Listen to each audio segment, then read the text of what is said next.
Okay, this is Sam from TikTok. So there's a car for $7,000. I want to sell my car worth 12. Can you explain that?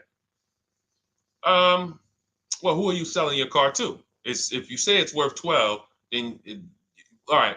We only get offers to find out what our car is worth. We don't use algorithm sites because that's worthless. An algorithm site is a site like Kelly's Blue Book. You punch in your year, make, model, and in 3 seconds it tells you your vehicle's worth $12,000. Right now, we have companies that bid against each other. And what you want to do is you want to go on your computer, go to CarMax.com, go to Driveway.com, go to Carvana.com, go to AutoNation.com, go to Kelly's Blue Book Instant Cash Offer.com, and go to Car Gurus. All of them will connect you to somebody or some major buyer who pays cash for cars immediately. Literally, quick inspection, drop your check, and you're on to you literally, it's that simple. We are no longer at the mercy of private owners who are going to come by and look at our car and no one buy it and talk us down. There are extremely competitive buyers in the market that I've been telling people about since 2021 when we were cashing out. I was big on telling you guys during 2021 to 2023, during that whole pandemic run, cash out now, because the values of those vehicles will never see them again. So there are some people who cashed out, but that was also the beginning of showing people that you can sell to what is called institutional car buyers. And that is what stopped people from trading their cars. There are people who have learned from me, and maybe other people have mentioned this, that will never trade a car again because you're not getting the money that it's worth. So you go to those 6 companies, Sam, it should take you no more than 20 minutes. They're going to give you their best cash offers. And then you can sell to them and you can go buy something else. But what I want you to get in the habit of doing, everybody, is separating your transactions. What does that mean? Who you sell your car to is different than who you buy a car from. And you need to maximize each transaction. And you're never going to do that mixing all your transactions together, which is what most people do. They go into a dealer and they say, hey, I want to buy a car from you, and I want to trade my car into you, and I need a loan. 3 transactions. We don't do that. We separate them and we bid each one out using online tools. And that's how we get the prices we get. And that's how we pay less than everyone else. Okay. So the biggest thing, first thing is go to those 6 websites: CarMax, Driveway, Carvana, KBB, Instant Cash Offer, AutoNation. And all of you who want to find out what your car is really worth, you go to these 6 websites, get your 6 offers, and then you'll find out what your car is really worth. We do not depend on any dealer to tell us what our car is worth at all. Okay? Shoot the next question up, Dolan. And you guys can continue to type your questions. We're bringing them in from all platforms. This is Terrell Taylor. By the way, everything that I'm talking to you guys about is out of my new digital book. It's called Cars from Home, 7 Steps to Saving Time, Money, and Avoiding Dealerships. Some of you may have it. If you have it, shout out to those who have it, and shout out to those who've used it to actually pay less than everyone else. And make sure I want you to be like Tiffany. Send me your deals. Send me your deals. When you get your cars, I want you to actually send me the results. Look, this is, oh no, that's not Tiffany. That's someone else who used the book. Look, used the book, got $175 a month less than her first quotes before she used the book. So send me, but you can get a copy of this book immediately for 75% off. It's normally $97. Go to my TikTok bio. You won't leave the broadcast, and you can have the entire blueprint. If you don't want to try to remember everything I'll be teaching you over the next hour, you can have the blueprint. You won't pay the $75. You'll get the 75% off. And we also have a comment pinned in the comment section for you guys on YouTube and on Facebook and on Instagram. You go to my bio. So anyway, go get it because it's only for 30 minutes. After the timer goes off, it's $97. It's still worth every penny. You can Google it. 5-star book. You can see all the people who rated it, all the people who's using it. This isn't a test. to do, but I want you to get it at 75% off. It's better to pay $24 than $97. Okay, Terrell Taylor. So you said, Terrell Taylor on YouTube said, I have $35,000 to $40,000 to buy a truck with. Should I buy a used or a late model new, 2022 to 24? So whenever we're considering a late model used car, this is a model like Terrell said, that is 1 to 2 years old. Let me tell you why I don't like shopping for those first. I like to shop for a new price first. Whenever you are buying 1 or 2 year old used vehicles, you have to realize something. How do dealers get used cars? Trade, or they get them off lease, they buy them. When you have not waited 3 years, you're not going to see a lot of used vehicles in that option, because most people don't buy a vehicle and then trade it in 2 years. So you're not going to see a lot of 1 and 2 year old used vehicles. I don't like that, because when there's not a lot of a vehicle, the people who have that vehicle get to set very high prices that we have nothing to compare it to. And that's a recipe for losing and overpaying. I've had people come to me who are looking like you, and what I say is, I say, okay, shop for a new one first. I'm gonna tell you why. When you shop for a new one first, you get to see what the market value is. So take Sean. I'm showing Sean. Some of you have seen Sean. He got an F-150 Lightning XLT, $73,000 vehicle. Using what we teach in getting bids from home, using the Cars from Home system, he saved $21,000 on a new one. That was his best offer. He got multiple offers because we always get at least 5. So his best offer, he saves $21,000. If he had gone to look for a 1 or 2 year old one of this, he would have never known that the new ones he can save $20,000 off of if he shops right. Now, some vehicles, it might be $7,000 off, $10,000 off, $5,000 off. The point is, until you know what the new market is for a vehicle, you can't shop a 1 or 2 year old one. Because what happens if you shop a 1 year old version of what Sean got, and he goes and he pays, he pays 65 for it because he thinks, or let's say 60. Let's say 60. A brand new one, 73. Someone else is charging 60. All right, it's 2 years old. Let me get that one. Not 15 grand off. Problem is, he just overpaid for a vehicle because he could have got a new one for less than he got that 1 or 2 year old one.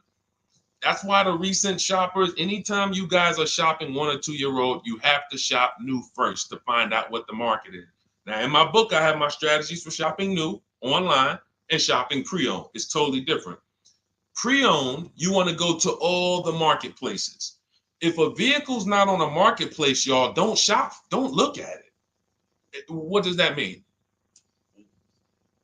You ever walk into a used car dealer and you see a used car, but there's no price on it? Type a $ if you've ever experienced this.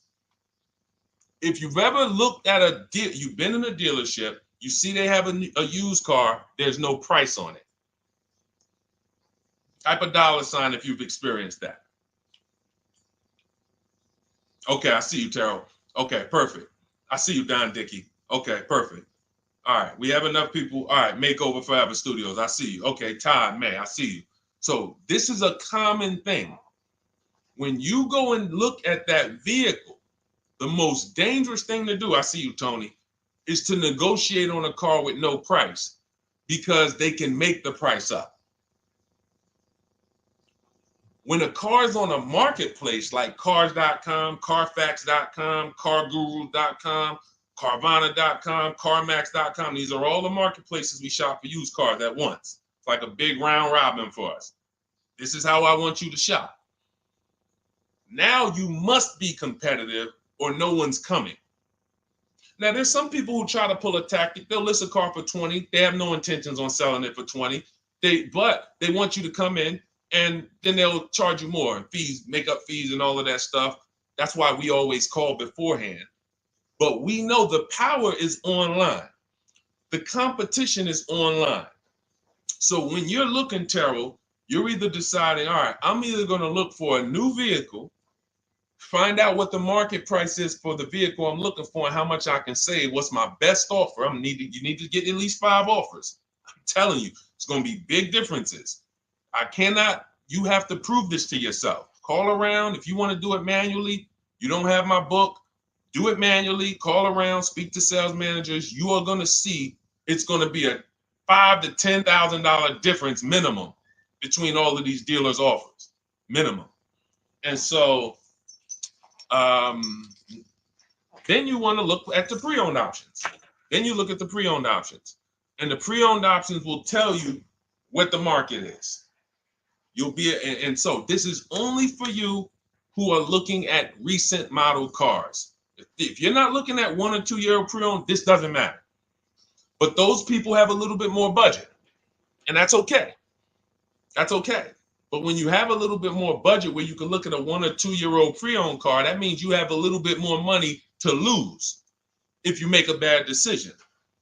So that's what you want to consider, Terrell. Shop for the new ones first, depending on what your budget is, and then look at the pre-owned market and say, all right, where's the pre-owned market? But that 1 or 2 year old, you're not going to have a lot. Until that 3 year cycle comes and dealers can start buying those vehicles back off lease, you're not going to see a lot of vehicles. That's why I don't play in that 1 or 2 year old zone. It's just a dangerous zone to play in. Dealers know, we're the only ones. Hey, we the only one that got this car within 50 miles. Let's charge this for it. And then they depend on someone who doesn't know the market to come in, pay for it, and you can literally overpay by 10, 20 grand and you won't realize it until, a couple years later. Okay, great question though. Great question, Terrell. Go ahead, shoot the next one up, Dolan. Type your questions, y'all. We're going to get through as many as we possibly can in an hour. I see a lot of questions coming in. Let me try to speed it up. All right, this is Abigail from Instagram. How do I shop for cars and take test drives without feeling like I'm wasting their time? I'm nervous. Okay, first thing to realize, Abigail, you're a very considerate person. God bless you for that. You're about to spend 5 figures on a vehicle. Some of you 6 figures. I love the courtesy, but we are the prize. When you're shopping the way I want you to shop, some of you, this is your first time here. You don't even know, hey, who is this guy talking? I spent 14 years in the car business. 5 years with Mercedes, 5 years General Motors. I've been helping people buy cars and get below market deals since 2019, education-wise. I love it, but you deserve the experience. If you were walking into the mall to spend 15 grand, let's just call it 15 grand, how would you want to be treated? Like royalty, right? Right? So, but I'm going to answer your question, but I need your mindset. A lot of what we're discussing is going to be the right mindset. You are the prize. That's why I don't want you going to dealers begging for discounts anymore. I want you sitting at home making dealers bid. This is how we do test drives on new cars and leases. New cars and leases. This is how we do test drives. I have it in my book because it's that serious. You're either going to have a great test drive or you're going to have a horrible test drive experience. We call and we ask the dealer, who's the most experienced person there? Who does everybody like? Who's the person that, has been there for a long time, just has a great reputation? Oh, that's John. John is just, he's been here 20 years. Everybody loves him. Okay, can I speak to John? Hey, John. My name is Deshone. I'm interested in the Honda Pilot. I just like to test drive it. I'm in the process of deciding what I want. And, do you have this particular model? You have one there that I could test drive? John, because we asked for the best person, we're typically going to get somebody who is not going to lie, usually. Not a guarantee, but taking these steps, I know these guys. I've been in this dealership. I know most dealerships have one person there who has a good reputation and who cares about that reputation. If you're enjoying this content, hit the like button, y'all. And y'all killing the likes on TikTok. Shout out to everybody who's hitting the likes on TikTok, to double tapping the screen. Appreciate y'all. And shout out to everybody who hits the like button. When we get there, we meet with John. We test drive. John, thank you so much. Can I have your card? I'll leave you my information. And if this is the vehicle I want, I'll be in touch with you. Perfect. Oh, Deshone, we don't sit down? We don't think, no, we never sit down. I'm telling you that there are things you must unlearn about the shopping process if you're going to win. And what does winning look like? Getting the most money off in the least amount of time. There's no leverage that you have when you sit down and try to negotiate with a car salesman. Every single dealer around you that wants to compete for your business, you can't talk to them while you're sitting in one dealer talking to a car salesman. That's why we don't do it. We get a card. Thank you so much. Listen, if this is the one for me, I'm going to give you a call. Simple. Pressure's off. There's no pressure in our system. You can't pressure us. That's what I want you doing. New cars, leases, that's how you test drive. 20 minutes, you're in and out. And I'm a car salesman at heart because that's what I am by profession. I would never develop a system that would allow you to waste car salesmen's time. I just wouldn't do it. I developed a system that when our people go get cars, look at Ansley. When our people go get cars, Ansley just got his lease, 1% lease, $58,000 Infinity. Look, started the process Saturday, accepted deal Monday, all by email. $58,000 car, he's paying $554 a month, no down payment. We have tons of these. None of these people spent, look at Jared, lease like a boss, $569 a month down to $520. Volkswagen Tiguan, no money out of pocket. Let's go to a purchase. Pierre, pre-owned car purchase, got his 2022 Mazda, got a 20% discount off the original MSRP. This is 30 minutes. We are not spending more than 30 minutes in dealerships. Who doesn't want to spend more time in dealerships? Type me if you're like Deshone. I don't want to be in dealerships that long. You thought you had to be in dealers to save the big money, right? You thought you had to be in dealers to save the big money. I'm showing you as someone who pays less than everyone and who teaches people to pay less than everyone. Look, Kimberly, $20,000 off a Maserati, shopping from home. Because when you can talk to more people at once, the discounts fly off. And you see that all these dealers want to compete. So what you want to do, the best thing you can do to not waste people's time, Abigail, is to shop from home the right way. Because when you shop from home the right way, you realize it's only a few things you need to be in the dealership for. That's your test drive. I just told you how to set it up. With used cars, we do it at the end.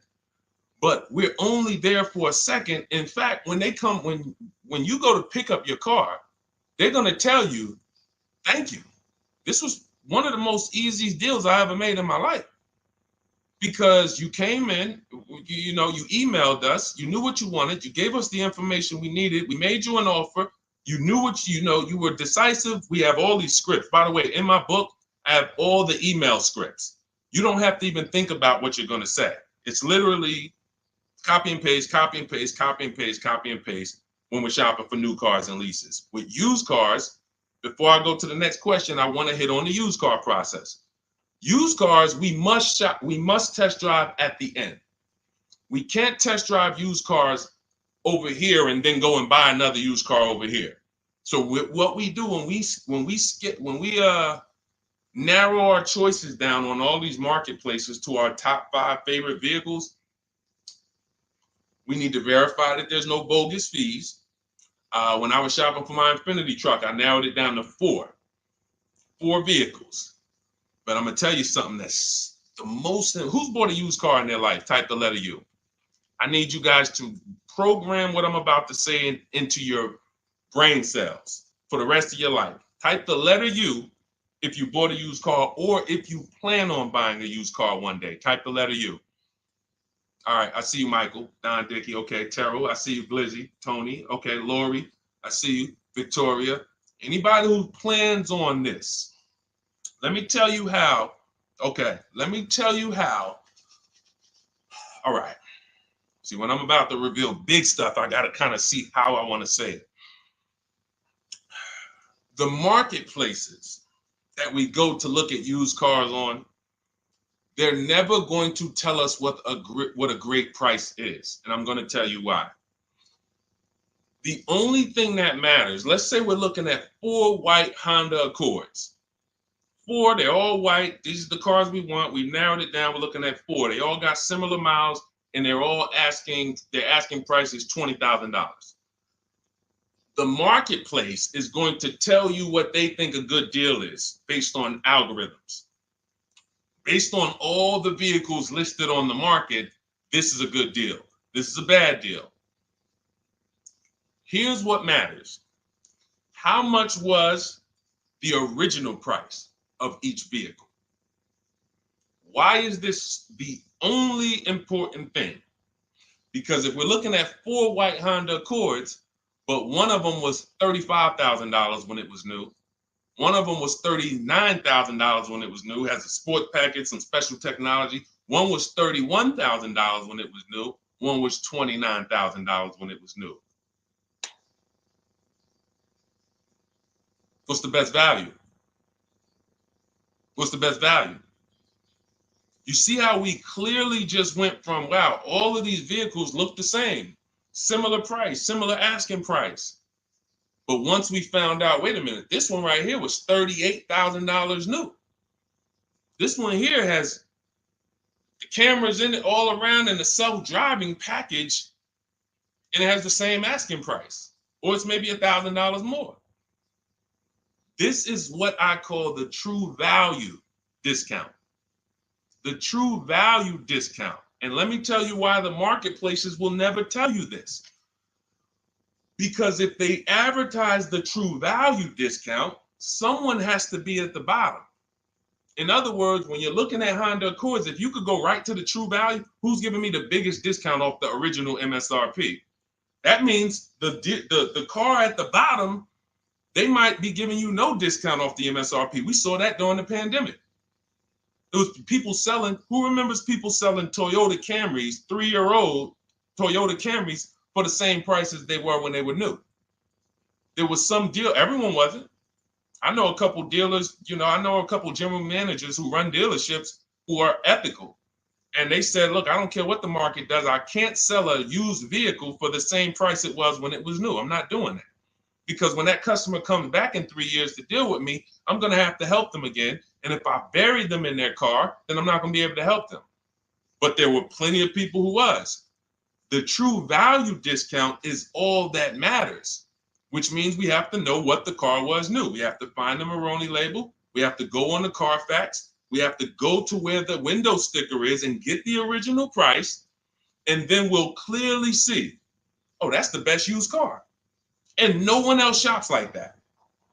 No one else shops like that. If y'all get that, type dollar signs. If you get that, what I just said, type dollar signs. That is what is important, not what they tell you is a good deal. So going back to me, when I got my Infiniti truck, 4 vehicles, all in a similar price range, all white. They were between $1,800 difference from each other, similar miles. But once I found out that one was 46,000 new, one was 48,000 new, one was 52,000, and the one I ended up getting was 54,000. That separated it. The one that was 54,000 new, they were giving me a 42% discount asking price. These are things that help you cut through the mess, the smoke and mirrors of the car business. In order for you to win and pay less than everyone else, you have to cut through the smoke and mirrors. That's what I'm great at showing you because I was in the business.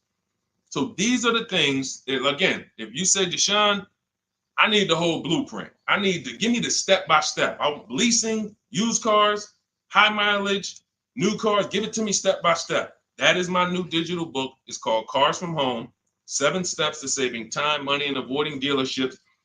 It'll be in your inbox in literally 5 minutes, and you get yours for 75% off. Support yourself and support your family by getting your copy. Go to my YouTube comments. We have a link right there pinned for you guys. We have a link in the Facebook comments.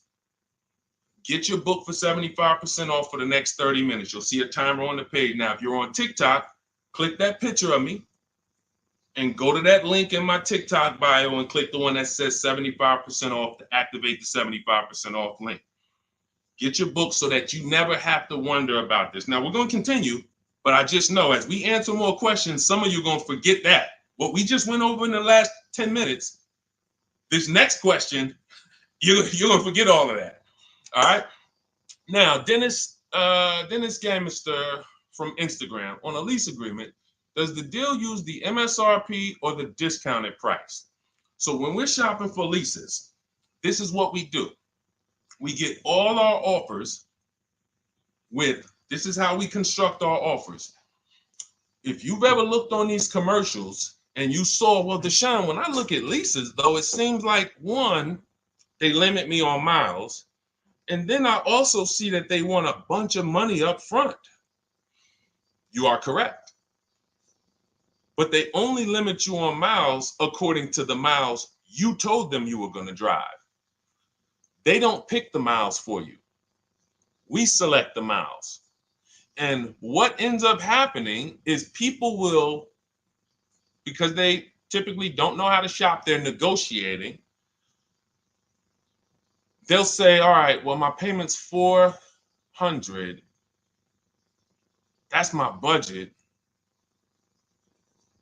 I drive more than 10,000 miles a year, but I guess I'll just take the 10. Instead of paying $20 more to get 12, they'll take the 10, and then they'll say something like, if I go over, I'll just buy it. Horrible idea. Absolutely catastrophic idea.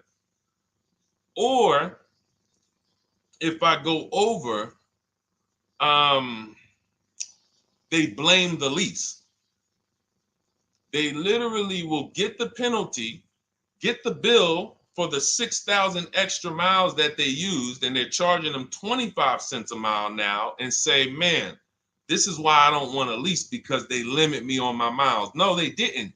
To save $20 a month, you pick the lower miles. You can customize leases up to 15,000 miles if you want, 18,000 miles. Look at Jen. Jen just got her lease on her Honda. Hold on, where's Jen's lease? She got an 18,000 mile a year lease. Now, the way we shop is 12,000 miles per year, only first month's payment due at signing, and we shop it taxes and fees in the payment. Jen, her best offer on her Honda CR-V hybrid, which is one of the most popular hybrid crossovers in the market, she got $512 a month, 12,000 miles. That's a 1.3 lease. We'll talk about the 1% rule for great lease deals and the 1.5% for overpaying. She gets 1.3. She bumps it up to 18,000 miles per year. But look how much more, y'all. $50. So for $50 more a month, she, instead of driving 12,000 miles, she gets to drive 18,000 miles. And she gets to drive as much as she needs to for $50. Versus her saying, you know, I'm going to take the 12 knowing I don't drive 12, and then I'm going to get penalties and, again, blame the lease. The lease is custom. And the first time I learned about high mileage leases was when I was working at Hyundai. I was a manager at Hyundai for a short period of time. It was a highway dealer. The guy ended up going to jail. It was typical, like, you know, I've worked in some dealers, some phenomenal dealers, but this one was like, if you ever could imagine the prototypical highway scam dealership, I mean, this was it. So I was only there for 6 weeks, but I was a manager. And what I saw was I was taking care of this guy's lease who was just finished with it. He had 72,000 miles on it. And I went out there and I said, wait, you leased this? 72,000 miles? He said, yeah, I always lease now. He said, I used to come in every time I bought a car. My negative equity was ridiculous. $15,000, $10,000. I had to keep writing these big checks. And I just said, you know, let me switch to leasing. A customer taught me about high mileage leasing. That's why when I say car salesmen aren't trained, they're not trained. We learn things by intuitiveness and curiosity, and you know, we're not trained on finance and insurance and leases versus buying, none of that. You know, so anyway, I said, wow. And so I looked at his payment. This guy is only paying like $175 more a month, not even, to drive 25,000 miles a year. So if a normal Hyundai lease was $299, he's paying $450, $475, and he's driving 25,000 miles a year. Boom, drops it off. Boom. No negative equity, none of the trash that most high mileage drivers are dealing with. So when we are shopping for a lease, we have to shop with our template. Whenever you're getting your lease quotes, it's 12,000 miles a year, first month's payment only due at signing, taxes and fees in the payment. Assume tier 1. That's what we blast out. In my book, I have something called the 25 to 5 strategy. We connect with 25 dealers online. You use my email scripts, copy and paste. We're going to get 5 offers. This will take you. You saw Ansley. He said, I started it Saturday. By Monday, I accepted a deal. This doesn't matter. This is a 24, 48-hour turnaround to start getting offers on these vehicles. Now, once we're looking at offers, we take the MSRP. We take the monthly payment. We divide it into the MSRP. So let's just say we're shopping for a vehicle. It's $40,000. One of our offers is $400 a month. $400 a month. No money due at signing, just $400. We drive off. We divide that into the MSRP, not the selling price, the MSRP. So now we divide that into 40,000. We can see and we multiply by 100. That's a 1% lease. The 1% lease rule has been around for the last 20, 30 years. If you could lease a vehicle and the offers is under 1% of the MSRP, it's a steal. Great value. Because a $40,000 vehicle with no money down to buy would cost probably $800 a month on a 5-year loan. So it's incredible value. It's a steal. You don't have to worry, am I overpaying? Nowhere near. You're still in the vehicle. And we have some people who shop from home using the car. If you're Deshone, do those deals really exist? If you're on YouTube or Facebook, you can see right now, look, Greg got a 1% lease on his Kia EV6 Win, $527 a month, $56,000 vehicle. Look, Zafrina, $579 a month, $65,000 vehicle. Ansley, you saw Ansley's Infinity. Rosalie's Infinity truck. Right here. Look, it's paying $592 a month, $59,000 vehicle. 1% lease deals are out here when you know how to shop. Now, that's a steal. That doesn't mean that's the best. That doesn't mean, if I can't get a 1% deal. In order to get a 1% deal, you have to not just shop. You need major support from the manufacturer. The lease program has to be good. The rebates have to be good. The residual value have to be good. The money factor, which is the interest rate, have to be good. There's a lease program that no dealer can control. So when we get these offers, that's how we're judging them. Divide the monthly payment into the MSRP. In my book, I have a calculator that I created where we put all our offers into it, and then it spits out what we call counter offers. So we get 5 offers, 7 offers. We put them all into this calculator I created. Again, this is the best $24. If you get there for $24 before that 30-minute timer and you get your copy, it'll be the best $24 you ever spent. I hold myself accountable to that. You can Google the book and read the reviews. There's software that we created that that's how you're judging your leases. You're looking and you're comparing to the 1% rule. Now, when you get to 1.5%, we can't make those deals. We're paying too much for a vehicle that we're giving back. We have to see, there was no indicator before I created the 1.5% rule. As much as I love educating people on leases, the only people who should be leasing is if you're not keeping your cars 8 years. All of you long-term people who are like, you keep your cars more than 8 years, don't think about leasing at all. You should be shopping for below market purchases. But if you're not keeping your cars 8 years, you're losing thousands of dollars not leasing cars. Depreciation is where you lose. Resale value is where you lose. So the 1% rule is what our anchor is, but 1.2 is great value. 1.3, great value. 1.4, good value. 1.5, good value. Anything over 1.5, now we're paying too much for a vehicle that we're giving back.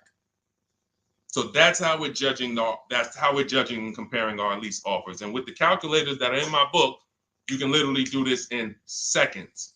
This stuff, these mathematical things that used to be complex, even hard for me to explain, when you're using the stuff in my book and you're seeing, wait, There's calculators I can do this. Boom, boom. Why don't these calculators exist on Google? Because anything that makes dealers compete, they're not going to make for you. They'll make stuff for you that allows you to see more and do this and make it easier and faster and connect to get a loan quick. But competition, any tools that create competition, they're not going to make those for you, because that's where the real money comes off when you make dealers compete. Okay, so you want your copy of Cars from Home, 7 Steps to Saving Time, Money, and Avoiding Dealerships. Click the picture of me on Instagram or TikTok. It's going to take you to my bio. You won't leave the broadcast. Click that link and then click the button that activates the 75% off. And you'll have 30 minutes. Once the timer goes to 0, the $97 price is what you have to pay if you want it. It's up to you, but $24 is much better than $97. $97 is still a great price. I have no doubt that you guys would write me, especially the more you use this. 1, 2 cars, 3 cars. You get one lease this year, a used car next year, a new car about 4 years. And Deshone, what about when websites change? What about, this is an online system. Websites go out of business. Vroom went out of business. They were in my book. We used to get bids from them to sell cars to them. When we were shopping for used cars, they were in my multiple marketplace strategy. They went out of business. I went right into the master file, updated the 9,000 people that had a book. It was probably like 2,000, 3,000 at that particular time. And the next time people opened the book file, there was no room. That's why the book is digital. That's one of the reasons. You'll see the other reasons is I have scripts that I link you to. I have PDFs I link you to. Videos I link you to. I couldn't do this with a real physical book. So again, in the YouTube comments, in the Facebook comments, we have a link for you guys to get your book at 75% off for 30 minutes and use it. All right, Dolan, shoot the next one in, brother. Let's go. How old of a used car should a person buy? That's based on budget. I like to start with, when we open those marketplaces, Tony, you want to start with the most recent cars. The first thing you're doing when you open up the marketplaces, y'all, first of all, we're creating accounts. Out of all those marketplaces I named, 6 or 7 of them, we use 8. We use eBay Motors, we use Carfax.com, we use Cars.com, Autotrader.com, CarGurus.com, Carvana, CarMax, Driveway, and that's 8. 7 of those, or 6, allow us to create an account. Why is it important to create an account? So that every single new car that matches our criteria, as soon as it's listed, we get a notification. The people who have that notification on, most of them don't know how to assess the market like I'm showing you. So even if they get a notification that the car was just posted, they're not going to have the information to take advantage of it. They're going to hesitate. What we do is, the first thing we do after we create our account is we're now assessing the market. Where's the low prices? Where's the high prices? And I'll usually go 3 years back, sometimes 4 years back, and let's assess the market. Now, I have another calculator in the, matter of fact, let me show this to you guys. I have another calculator. It's called the Perfect Budget Calculator. The Perfect Budget Calculator. What this does, you guys can't see this on YouTube, but you can see it on you can see this on TikTok. But if you go over to YouTube, Facebook, or Instagram, you'll be able to see what I'm sharing right now. Now, what often happens is, let me share this. Hang on. Boom. Okay.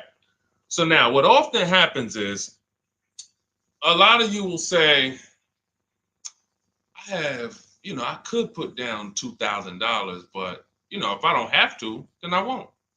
Or, if you get a car and you pay $15,000, if you pay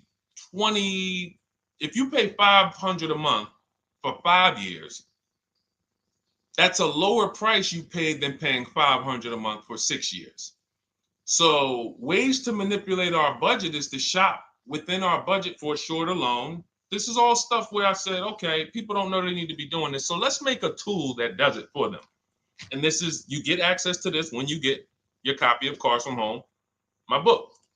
So let's say we do something called an equity assessment. Everybody who has a car, remember I was mentioning a little while ago, we go to these websites, Driveway, Room, all these, and we find out what our car is worth. Let's say you're like, man, okay, if I sell my car to CarMax, I'm actually going to have $3,200 of equity. All right, so when I sell, I'm going to put that into my budget. All right, now max, my down payment, max I could comfortably do is $1,500. That's max. Now, we use the average interest rate, and in my book, I give you a link to see what the average interest rate is at the particular time you're going to be shopping. Let's just say it's 6.9. Now, we enter a comfortable monthly payment. Let's say you're like, all right, I don't want to go any more than $425 a month for 6 years. That's my max. You enter your state so we can pull the taxes and we can pull the fees. New Jersey, calculate budget goals. Now it's going to ask you a comfortable monthly payment on a 5-year loan. You might say, all right, same thing. I still don't want to go over $425 no matter what. Perfect. What this does is create multiple goals. And it creates multiple goals. It creates a starting point. Now, if you find a car at this price, $18,776 or less, you can do a 5-year loan, use none of your equity, so this will go in your bank, and use none of your down payment. Now, next goal may be, okay, $22,000 or less. 6-year loan, no equity, no down payment. So the first two goals are no money down goals. If I find a car anywhere in these price ranges, I can do these deals, no money down. Now, this is one where I use my equity, but no down payment. Goal number 4, I use my equity for a 6-year loan, no down payment. Now, goal number 5. Now you can see the price of the car is getting higher. Use equity, use my use equity and down payment, but it's 5-year loan. And then here is your max budget. Your max budget, which is fine. There's nothing wrong with if you find a vehicle that, once you use this and you find the best price vehicle, as long as you are under this number, you are fine. The problem is when you go over that number. The problem is when you go over budget. All of these goals are your budget. So when I got my Infinity truck, I got my goal out. It was my fourth goal. Now, this is how you make sure when you go out to shop, and look, you'll notice, look at the top. What does it say? You select your state determines the sales tax, will factor it in, give you precise figures. Now, you'll notice, what about the fees, Deshone? Don't all these cars charge fees? We've already factored in the taxes, and we've added $1,000 for fees. What is $1,000? The documentation fee and the motor vehicle fees. It's all in there. So you can go out and know that's my max budget. I cannot buy a vehicle, make a deal on a vehicle where my purchase price is more than $26,729. That's the perfect budget calculator. So there are certain things that I had to create. No one does them. Everything that I was referring you guys to, all the websites, I was doing this, and there was some things where I couldn't refer you to anything because it doesn't exist. We had to build it. So this is how we make sure we are shopping, whether it be for new cars, used cars, below our budget. And that's not how you make, but here's the thing. I need you, before we go to the next question, I need you to understand something. That doesn't make sure you pay below market price. You have to combine this with getting bids, because you can be within your budget and pay over market value. There's 3 types of prices you can pay for a car, whether it's a new car, used car, or lease. Did you pay market value? That's what everyone's paying. Average. Did you pay over market value? Our only deals we make are below market value. And the way that happens is through bidding and creating a marketplace around you where all these people are competing for your business. That is how you combine that with the budget. This will keep you below your budget, but it does not guarantee. If I gave this to you, all of you would be like, this is great. I'm never going to go over my budget again.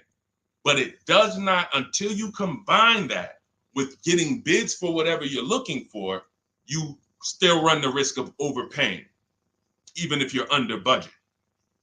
Okay? Clear? Type $ if you're all clear before we move to the next question. And there's no way for us to do this manually. If there was a way that you could do this manually, trust me, I would have told y'all to saw me make a video about it all day on my social media. There was just no way. We had to build software. And you know, in my book, you guys will have access to at least 5 calculators for counter offers for new cars, true value discounts when you put the new price you put the original new price of the used car deal, whatever used car you're buying, you put the new car price in, and then you put in the asking price, and it tells you the true value discount, perfect budget calculator. We have at least 5 softwares that I've custom built, and you know, to make sure you guys get great value. So again, you know, I didn't want to be the person who said, you know, you guys know, there's plenty of people who be like, man, the value I'm giving you guys, I'm gonna charge $2.99 for the book. Whatever. The people who pay, they'll save the money. And the people who pay, there'll be some people, because some people are gonna pay, they just see value. Poor people look at cost. Wealthy people look at value. People who are into financial literacy they don't ask themselves, how much does that cost? They ask themselves, what's the value I'm getting from that? And I could have said, well, you know what? I'm going to help you pay less than everyone on new cars, used cars, leases. We'll do $200, $300 for the book. And I only want to sell it to 1% or 5% of the pie. But at the end of the day, my mission is to help as many people want to be helped. And so that's why I said, okay, $97. But even our welcome offer, you got a chance to get it for $24 if you get there before the 30 minutes is up.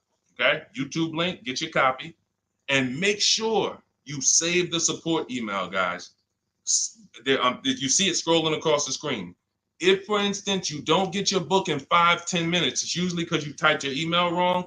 Reach out to my support team. They'll get you the book immediately. And soon as you pay, go to TikTok. Look, y'all see the links. Go to my bio on YouTube and Instagram. Get your copy. And as soon as you pay your $24, there's going to be a page that says screenshot this page. Right on that page, you can access your book. I want you to have the book immediately, but I also, in case you know, some of you type wrong, big thing, you know, we fat finger stuff. I want you to have the support email so that you can reach out to my team so we can make sure that book is in your inbox so you can use it and start saving money and building confidence. Okay, Dolan, next question, man. Let's keep it rolling. Okay, there's something about Mary on Instagram. I bought a car as is, and in less than a month, motor lock, can I sue for selling me a lemon? I'm not a lemon law attorney, but that is not what a lemon law case is based off of, in my understanding. Lemon law case is based on you buying a vehicle and the same thing continuing to go wrong at least 3 times. You know, that's a general overview of, you know, what the lemon law process is. And if y'all are enjoying the broadcast on TikTok, can y'all just double tap the screen and keep running those likes up? Every time y'all do that, y'all help TikTok bring more people here, and I appreciate it. If you're going to spend some time with us and, you know, every time just you hear something you like and you're like, man, we got to share this. Oh, and shout out to Madhu for sharing. Here's the thing. I made a video about this the other day because a friend of mine got a used vehicle and the transmission went out on him in about a month. So it wasn't the engine. But when you buy a vehicle as is, it's very tough for you to have any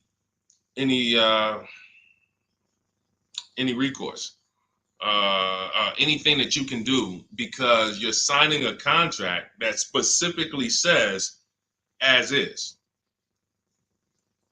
It's very tough. What I would do if I was you, because the damage is done. I just find out what it would cost me to put a used engine in the vehicle, rebuilt in a used engine. You know, salvage yard. You need to, and especially if you're buying cars that you're paying cash and you're buying as is cars. These are probably cars that are under 10 grand, 12 grand. You need a mechanic. See, because that's a strategy. There is a great strategy called buying inexpensive cars and having a local mechanic so you could do what's right. Oftentimes you could drive those cars for a year or two and sometimes sell them for what you got for them because you've outlived the depreciation. Those cars are not depreciating as much unless you overpay for them. If you overpay for it, then it's going to drop because you overpaid for it. But if you pay a great price on some of these vehicles, you can oftentimes win with this, but it requires skills. One of the skills is, how do I avoid engine issues, transmission issues? So a couple things for those of you who may be going this route, you need to narrow your search down thoroughly based on title history, service records, accident history. That oftentimes you'll see, if I typed in right now 2018 Subaru Outback longevity. That's one of the things we do. It's in the 4th step of my book. Before we get prices on anything, we do a quick 5-minute search to make sure these aren't bad cars. There are bad cars out there, but there's data that shows us.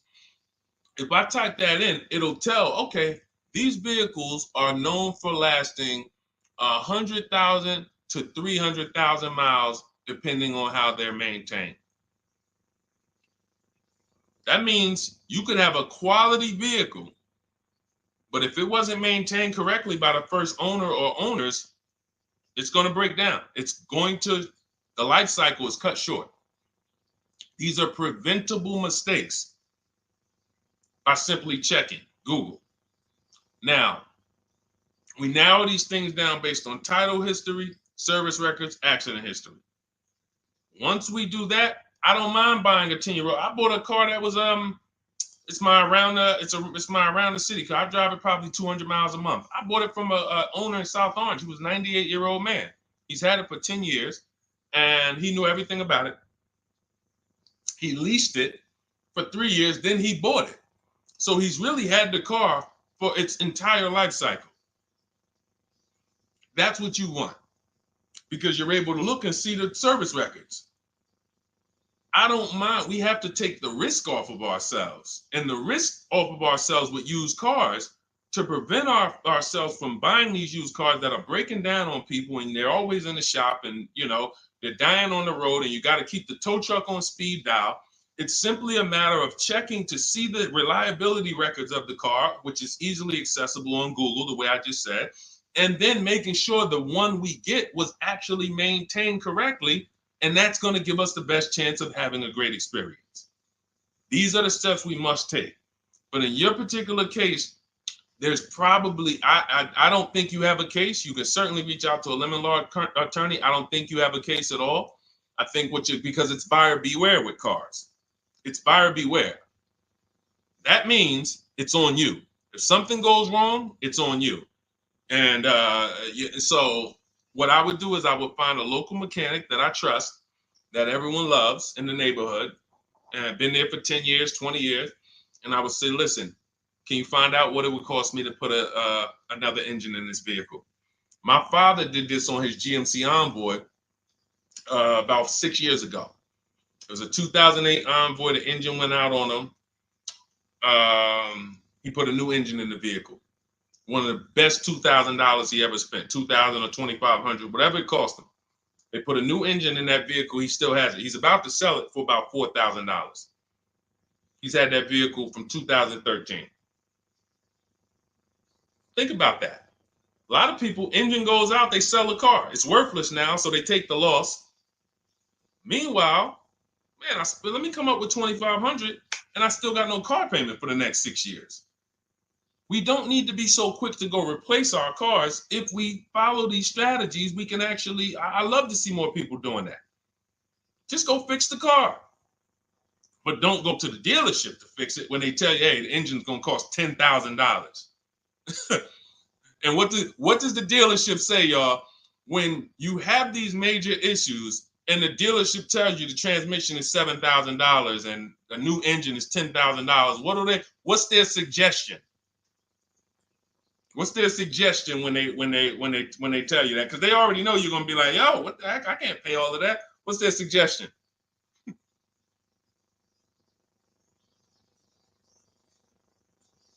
see, let me give y'all some time to type. I just want y'all to know, like, this is how the system works. So I know somebody. Look, thank you, J. June. Trade it in. Thank you. You see how we can? Oh, look, N.Y. Anderson, buy a new one. So what they do is, exactly, Victoria, they're going to suggest a new vehicle. So if we know, now watch this, as your vehicle is worthless, you don't have any opportunity to put it on a competitive market to see, well, how much would somebody pay for that? They've already assessed the value and they want to structure your deal, have you take that major loss for that engine. They're going to put the engine in for a lot less than that, and they're going to resell it, and now they sold you another car. When you could have just literally went to a mechanic, got a rebuilt or got a used engine, put in that vehicle, cost you $2,500, maybe $2,000, and literally you're on the road for another couple years with no car payment, keeping money in your household versus now I'm in another $400 a month payment. Okay? This is what it's about. And if you're like Deshone, well, I don't want to keep a car that long. We talked about you earlier. You shouldn't be buying cars. Because the keepers on here who keep cars 8 years, 10 years, who has a car they've had in their driveway for more than 8 years? Type the number of years. I want to explain something we're gonna help a couple people learn a lesson here about themselves, because they're gonna be like, they're gonna realize they're not keepers. Look, look, we need to show people, because some people think, oh, I keep my cars a long time. I keep them about 6-7 years. We need to show that that's not a long time in the world of cars and depreciation. So Michael, 15 years. Michael got a car that he's had for 15 years. Let's go. Type the number of years you've had it if it's more than 8. Look, Vancia, 11 years. Let's see. See, a lot of people don't keep their cars. Look, N.Y. Anderson said, I drove my last car 14 years. All right, Connie, 15 years. She has a 2004 Chevrolet. Tony on Facebook, 2006. Now, watch this, y'all. If you ask me, Deshone, what's the way to get the most money out of a vehicle? It's to do what they're doing. Tanaya, 9 years. No, Renata, not less than 8. Not less than 8. We're trying to put you into a different cat. We're trying to help you see the category you should be in. Look, 9 years. Donna, 15 years. What's so important for y'all to see about these people is that they have beat depreciation. And that means whatever their vehicles are worth today, a year from now, they're going to be worth about the same. If their vehicles are worth $4,000 today, a year from now, they'll be able to still sell it for about $4,000. But the thing is, they're trying to get the most money out of it because the cost of replacement is expensive compared to what they're doing. No matter how much they got to pay to keep those vehicles on the road every year, a little couple $100, maintenance, whatever, it's nothing compared to going and getting a new car and bringing hundreds of dollars a month or thousands of dollars in the form of cash out of our household. And everyone's not going to do that. And that's okay. You should not be buying cars. You should be shopping for below market leases. Because again, there's 2 ways to save money. Do what the keepers do. You just saw all the keepers. We shouted out all of them. And the other way is to go in and not tie money up in the vehicles in the first place. When you look at somebody like Danielle, she's driving a $44,000 Audi, 2024 Audi A3. That vehicle is $800 a month to buy, no money down. $800 a month for 5 years, maybe $700 a month for 6 years. She's paying $550 a month. She didn't tie up the money in the first place. That's the name of the game with leasing. Bonita on her Telluride. This is also to show you it doesn't matter what the market does. The market could be up or down. We're going to pay less than everyone. This is Bonita. She got a Kia Telluride during the pandemic when everybody was paying ridiculous prices. That's why I show her 2022. Look at the date. She said, I'm driving my dream vehicle, $600 a month. People were leasing, and I know if somebody watching this and they're like, if you leased a Kia Telluride during the pandemic, you are not paying what she's paying with no money down. I know it. I know it. People were DMing me, Deshone, I want a Telluride. They want $900 a month for them. I know people weren't paying $600 a month, but she came in, used our bidding system, used the same strategies you're going to have access to in my digital book. She got $600 a month from home without being in a dealership. Her dream vehicle. This is how you win.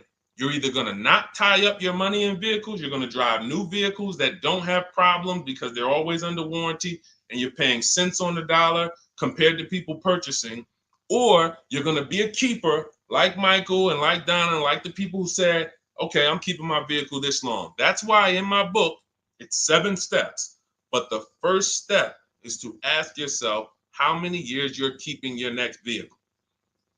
That is the first question I would ask you if you and I were shopping together. My first question to you would be, Michael, how many years you want to keep the next vehicle? 8 or more or less than that?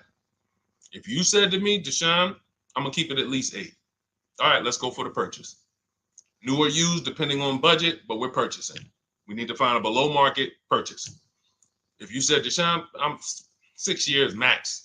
I can't see myself keeping a car more than 6 years. All right, we're going to shop for a below market lease.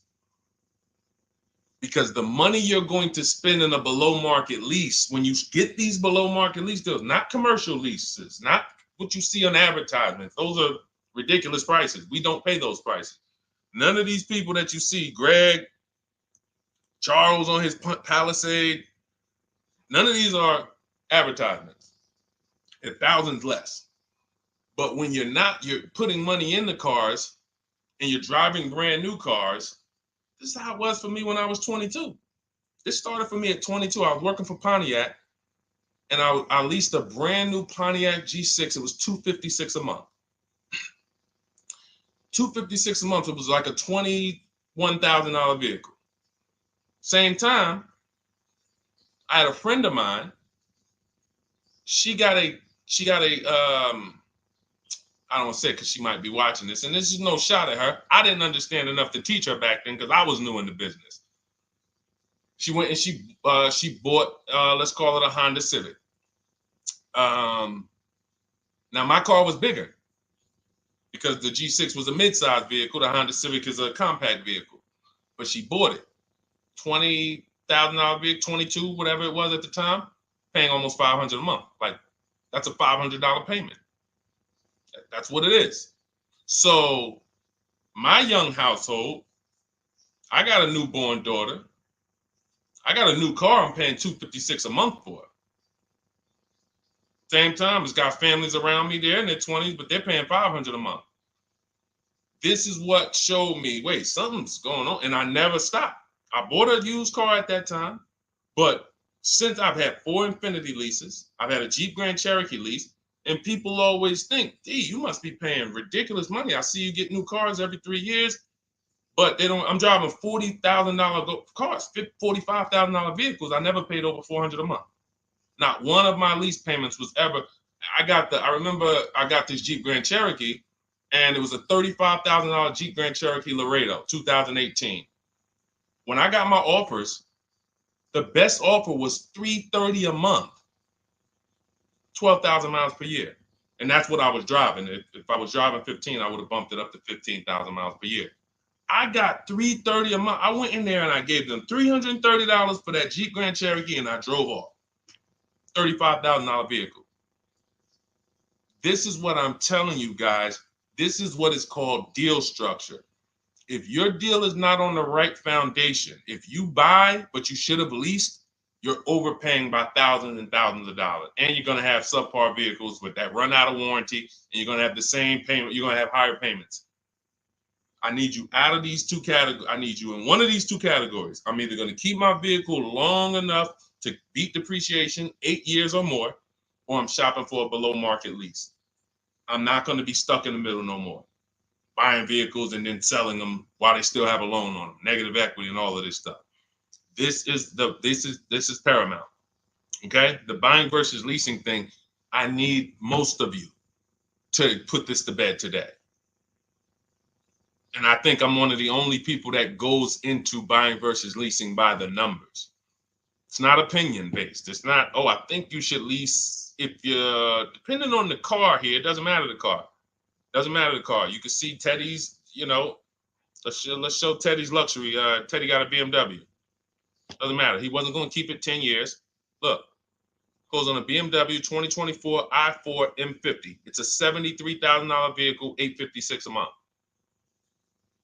$856 a month. Look, he said the dealer's initial offer came in at $937 using the counter offer calculator. Using the counter offer calculator, he counted at $829, $856. If you just jumped on the broadcast, I showed you some of the calculators that I created that are in this book. In my book, there's a reason it's 5-star rated. There's a reason people that you can go read what your peers say about that book. Get your copy for 75% off. It's in my TikTok bio. Click that picture of me. Click the link. Same thing on Instagram. Go to my bio. Click the link, and you'll see a button that activates a 75% off book. And if you're on YouTube or Facebook, it's in the comments section. 30 minutes only. Get your book so you can have access to all of this. Unless you just have an incredible memory and you can remember everything we talked about over the stream, but none of you can. I know none of you can. That's why, I couldn't even do it.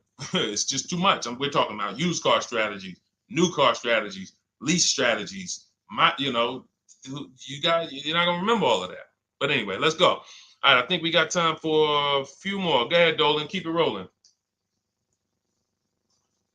Make sure you guys screenshot the support page. As soon as you pay for your book, the book is on the thank you page.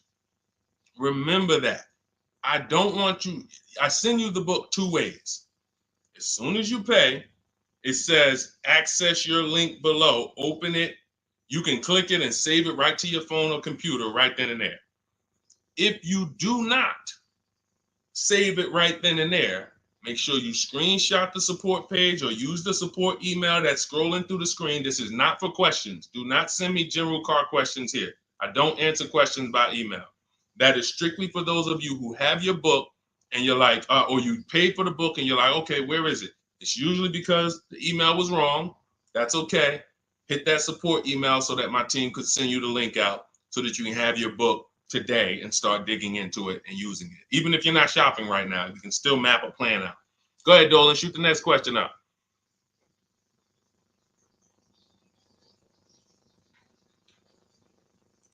All right, this is Victoria from TikTok. Any tips for how I can get the highest trade-in value for my existing vehicle? Of course, bids. First of all, you just said a curse word. You may not know, but we don't use that T word here because you're never going to get anything. You're not going to get a max value for anything trading. We are fortunate that we have the opportunity to get bids from cash buyers in the market. And I'm not talking about cash buyers like Facebook Marketplace where a person, it's one of your neighbors from your town coming to look at your car. I'm talking about institutional cash buyers. People who cut a check instantly and, they do an inspection. That Jeep Grand Cherokee I sold to CarMax, they were the highest bidder 3 years ago during the pandemic. I'm not going to tell you what I made because those values don't exist anymore. So it just doesn't even make sense. But, those of you who were watching my videos earlier 3 years ago or using my tips, you guys cashed out and made ridiculous money. When corporations were trying to make money on people, we made money too. But CarMax won the bid. I went down there. They did an inspection on the vehicle. They came back. Accounting department came, cut me a check. I walked away with a check. That's it. You don't want to trade. You want to sell. You want to break your not even break your transactions. I need you, Victoria, to realize there are three transactions in a car deal. Who you're going to sell your car to That's one. Who you're going to buy your car from. That's another. Who you're going to get your loan from. That's the third one. Now, you're not always cash buyers. Deshone, I pay cash. Then you don't need that. Deshone, I don't have a vehicle to replace. Then you don't need that. But how do we make sure we get the highest value or the biggest discount? Bids. Each one, we make the market bid. So what you should do right now, Victoria, this is step 2 in my book. After we decide whether we're going to buy or lease our next vehicle, that's step 1. Then we move to what is called the equity assessment. We need to find out, do we have equity or negative equity? Equity assessment. We call our bank. If we have a loan, we find out what our payoff is. Then we're going to go to CarMax.com. I'm going to give you the 6 companies. This is the equity assessment process. We do this for leases too. I don't know if we have time to go into that, but I'm sure there's people on here who didn't know you could sell a lease. Type a question mark if you didn't know. Deshone, what do you mean selling leases? I never heard of that before. Type a question mark if you didn't know you could sell leases. We have an equity assessment process for that too. But what you would do is you go to CarMax, Driveway, Carvana, Kelly's Blue Book Instant Cash Offer. This takes 20 minutes. Auto Nation, Sell My Car, and Car Gurus, Sell My Car. Car Gurus, Auto Nation, Kelly's Blue Book Instant Cash Offer, Driveway, Carvana, CarMax. 6 offers in 20 minutes. That's bids. See, everything we do is a bid. That's how we have peace of mind. We don't negotiate. We make people negotiate with each other. There's 2 schools of thought. I want to remodel my kitchen. I want to remodel my whole kitchen. I go in and I have 5 people come out to give me a quote.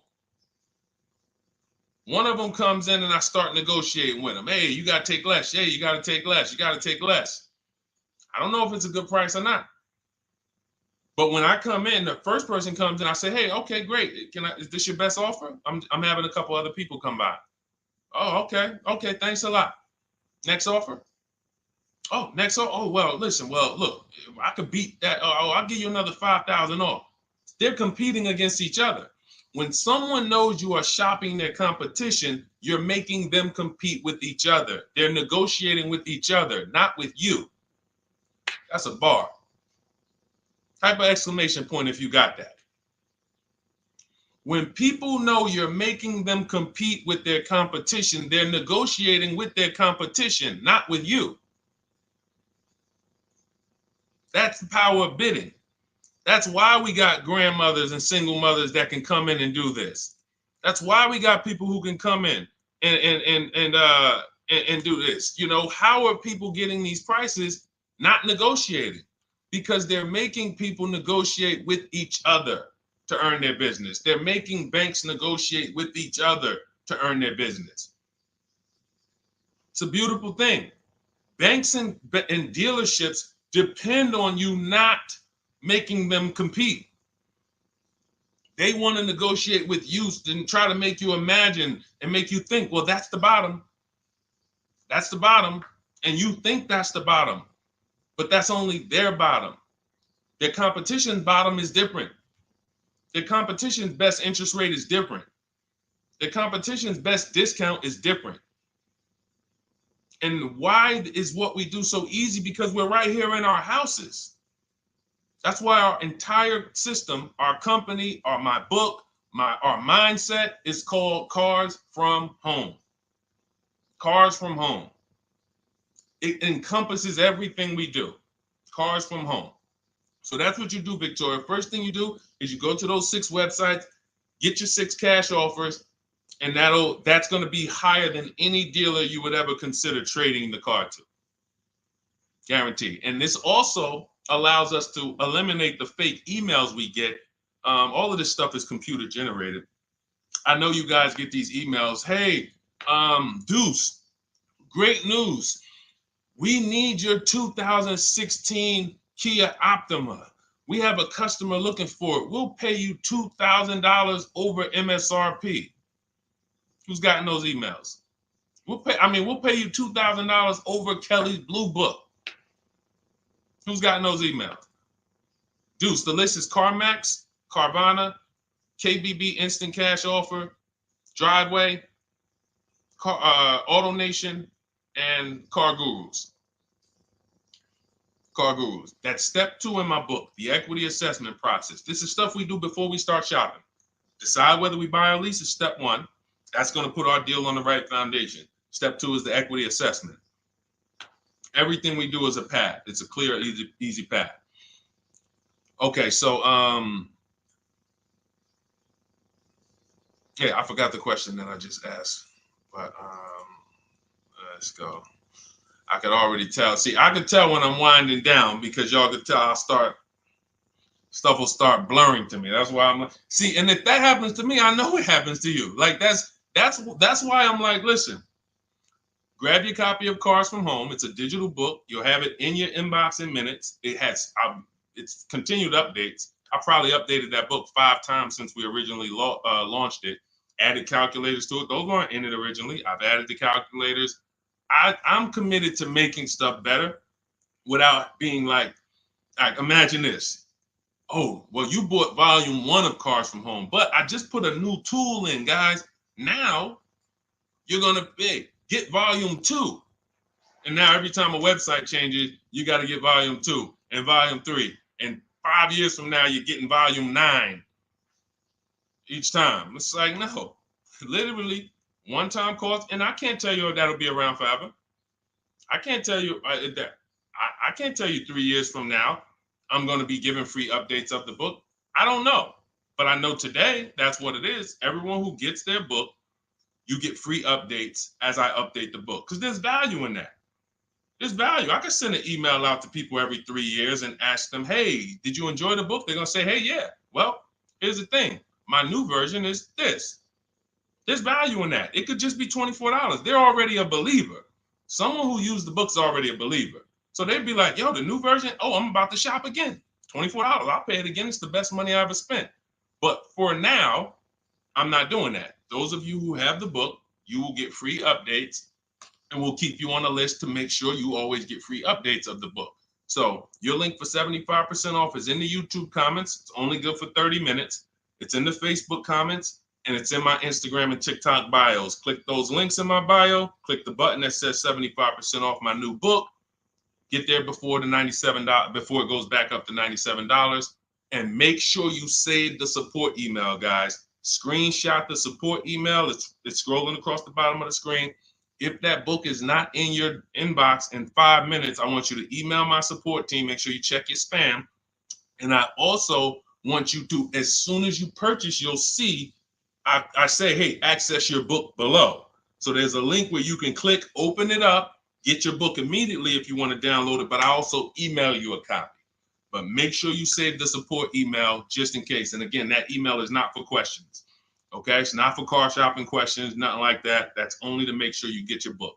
Okay, so great. Listen, great job. We've been on here about 1 hour and 20 minutes. Great questions. You guys know I like to go into detail in these questions. I would love to be able to get through 100 questions in 1.5 hours, but that's just not the way it works. We're not talking about buying, $100 items here. If we were talking about house buying, we'd have to go into detail. These are major items. This is the most expensive item y'all are going to buy behind your house. Think about that. And think about how many people are there to protect you when you buy a house. Think about how many people have licenses. See how that question got asked earlier? Can they sue if it was a house and they did you wrong? Sure. You can go before the real estate commission. People can lose their license. People can lose their ability to practice real estate. If they did something unethical, you can bring them before a court and a judge, and you can have recourse. You can get, justice. Cars, you got nobody. No one's licensed. The person who's helping you buy your car that you're sitting there negotiating with, which I want you to stop, they might have just got that job. And they didn't get that job because they're a finance expert and they're someone who understands how to help you, because they're not going to ever make you compete against. They're never going to put you in a position where you can make them compete. They'll say, hey, let's negotiate. But here's the thing. That person just got a job because, you know how many people walked in a dealership with a good smile and a good personality? 2 weeks later, they're selling cars. These are the people that are helping you. They're not licensed. They didn't go through school. They didn't go through ethics training. They didn't go through any of this stuff that realtors and brokers have to go through to help you buy houses. So when you get your car, it is on you. That's why you want me working with you. You want my blueprint. You're not by yourself. You're watching my videos. Once you get my book, you can stop watching my social media videos. I don't want you watching my social media videos if you have my book. It's just going to confuse you, because what my social media videos do is warn you what not to do. That's what my social media videos do. Don't do this. The worst thing you could do is this. The worst thing you could do is this. Don't do this. My book is teaching you what to do. It's telling you what to do. It's not an education book. It's a do this first. Step 1, do this, do this, do this. Step 7, hey, congratulations, we're taking delivery. We're not focused on that. So once you get my book, you don't have to watch my social media videos ever again. And I want to say that because a lot of people will get the book and still be watching them and trying to piece it together. You got my blueprint. You don't need those videos anymore. Okay? So always a pleasure, y'all. God bless you. To those of you who have your book, make sure you email me when you pick up your cars, send me all the details. Deshone, check this out. This is what I got. This is what I paid, so that we can bring you guys into the stream and continue to tell everybody about you. So about the results. All right. God bless y'all. I will see y'all on the next stream. Always a pleasure.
All right, hang on. Welcome to Car Shopping Questions and Answers. We are going to be going deep on all your car shopping questions. No question is off limits. And if you don't know me, my name is Deshone the Auto Advisor. We're already up and running on TikTok. We got our first couple questions about to come in, but I need to get back on Facebook because we have to start Facebook, YouTube, and Instagram at the same time, or it's not going to work. So let me it's all good. Stay right there. And I want you guys to start typing your questions. We'll be here for a powerful hour, and I'm just going to go through as many questions as I can in an hour. And we're going to be talking inside stuff. I don't hold back. Some of you know who've been on the stream with me. I do not hold back when it comes to questions and what we do here. So let's just go on Facebook. All right. Hang on. Let me throw the link up. Perfect. Yeah. All right. Okay. We're good to go. Dolan, you can bring the first question in. And let me give a new. Welcome, Facebook. We're on 4 platforms right now going live for car shopping questions and answers. Type your questions in below, and we're going to make sure we get to them. All right.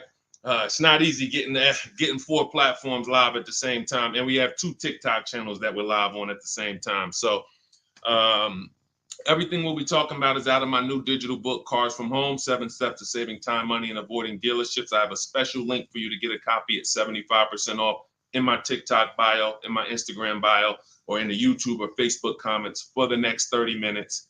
Let's rock and roll. All right. First question comes from Scott on TikTok. I'm trying to buy a new pickup truck in New Jersey. Not sure how to do it. Well, the first thing we want to do is decide whether we're going to buy or lease. If you're keeping this truck longer than 8 years, then you should be buying.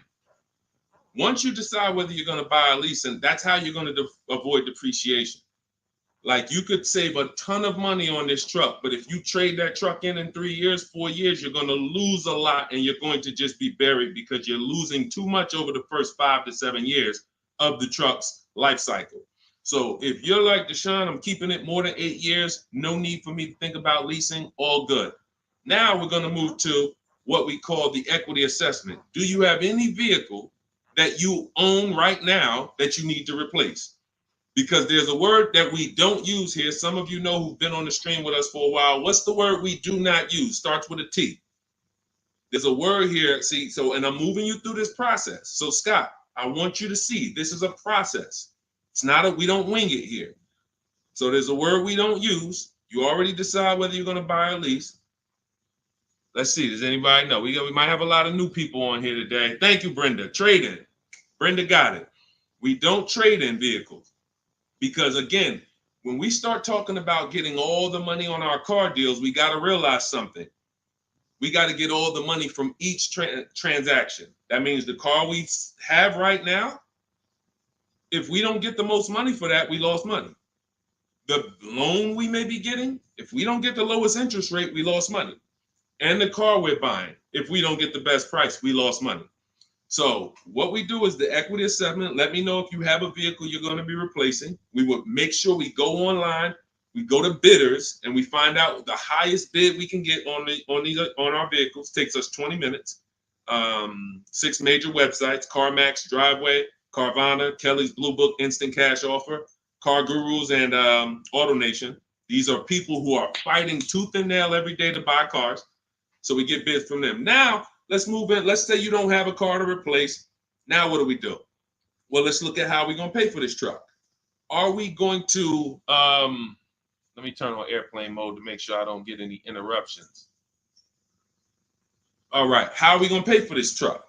Are we going to buy it cash? Or are we getting a loan? So if we're getting a loan, then we need to see, are there any special interest rates on this truck we're looking at?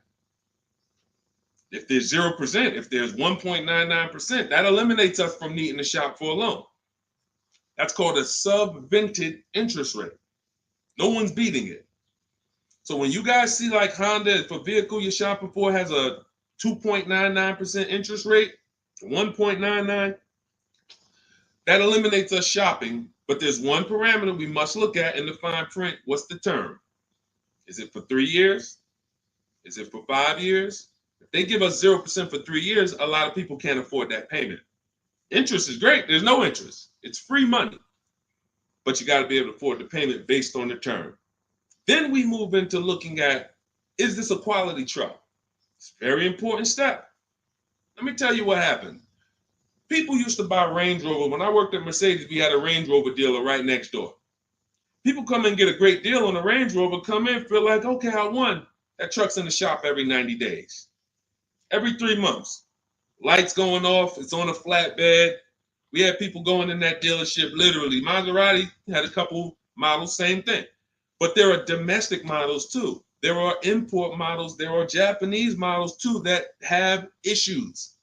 So what we do is we do a quick search, takes us 5 minutes. Nothing that I'm talking about takes more than a couple minutes. In fact, our entire process to buy cars that I teach, my 7-step system, is 90 minutes to 2 hours.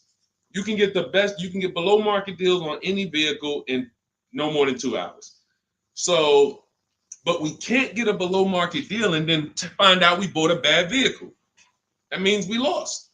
So whatever truck you're looking at, you would type that truck into Google and you would type, for example, 2024 Chevy Silverado, and you would type in initial quality. Initial quality, guys, is going to tell us what the data says about the vehicle in its first 90 days. That's initial quality reports. That means when people get it, all the owners, the thousands of owners that are buying this vehicle, what are they saying in the first 90 days? Are they saying the electric, are they saying it's hard to manage? It's too complex, there's issues. Initial quality we look at and we skim Google to see if we see any red flag articles. Then we switch initial quality to reliability. Reliability is what are people saying the first 3 years? Does this vehicle have a history in the first 3 years of having issues? Maserati owners who was buying these Ghiblis and buying things back in the day, the Quattroportes that were having issues, they would have saw that. And they would have made a decision not to buy those vehicles. These things, this 5-minute exercise prevents you from nightmare ownership experiences. Paying less than everyone is one part of this deal, guys, of what I want you to get. That's one part of it.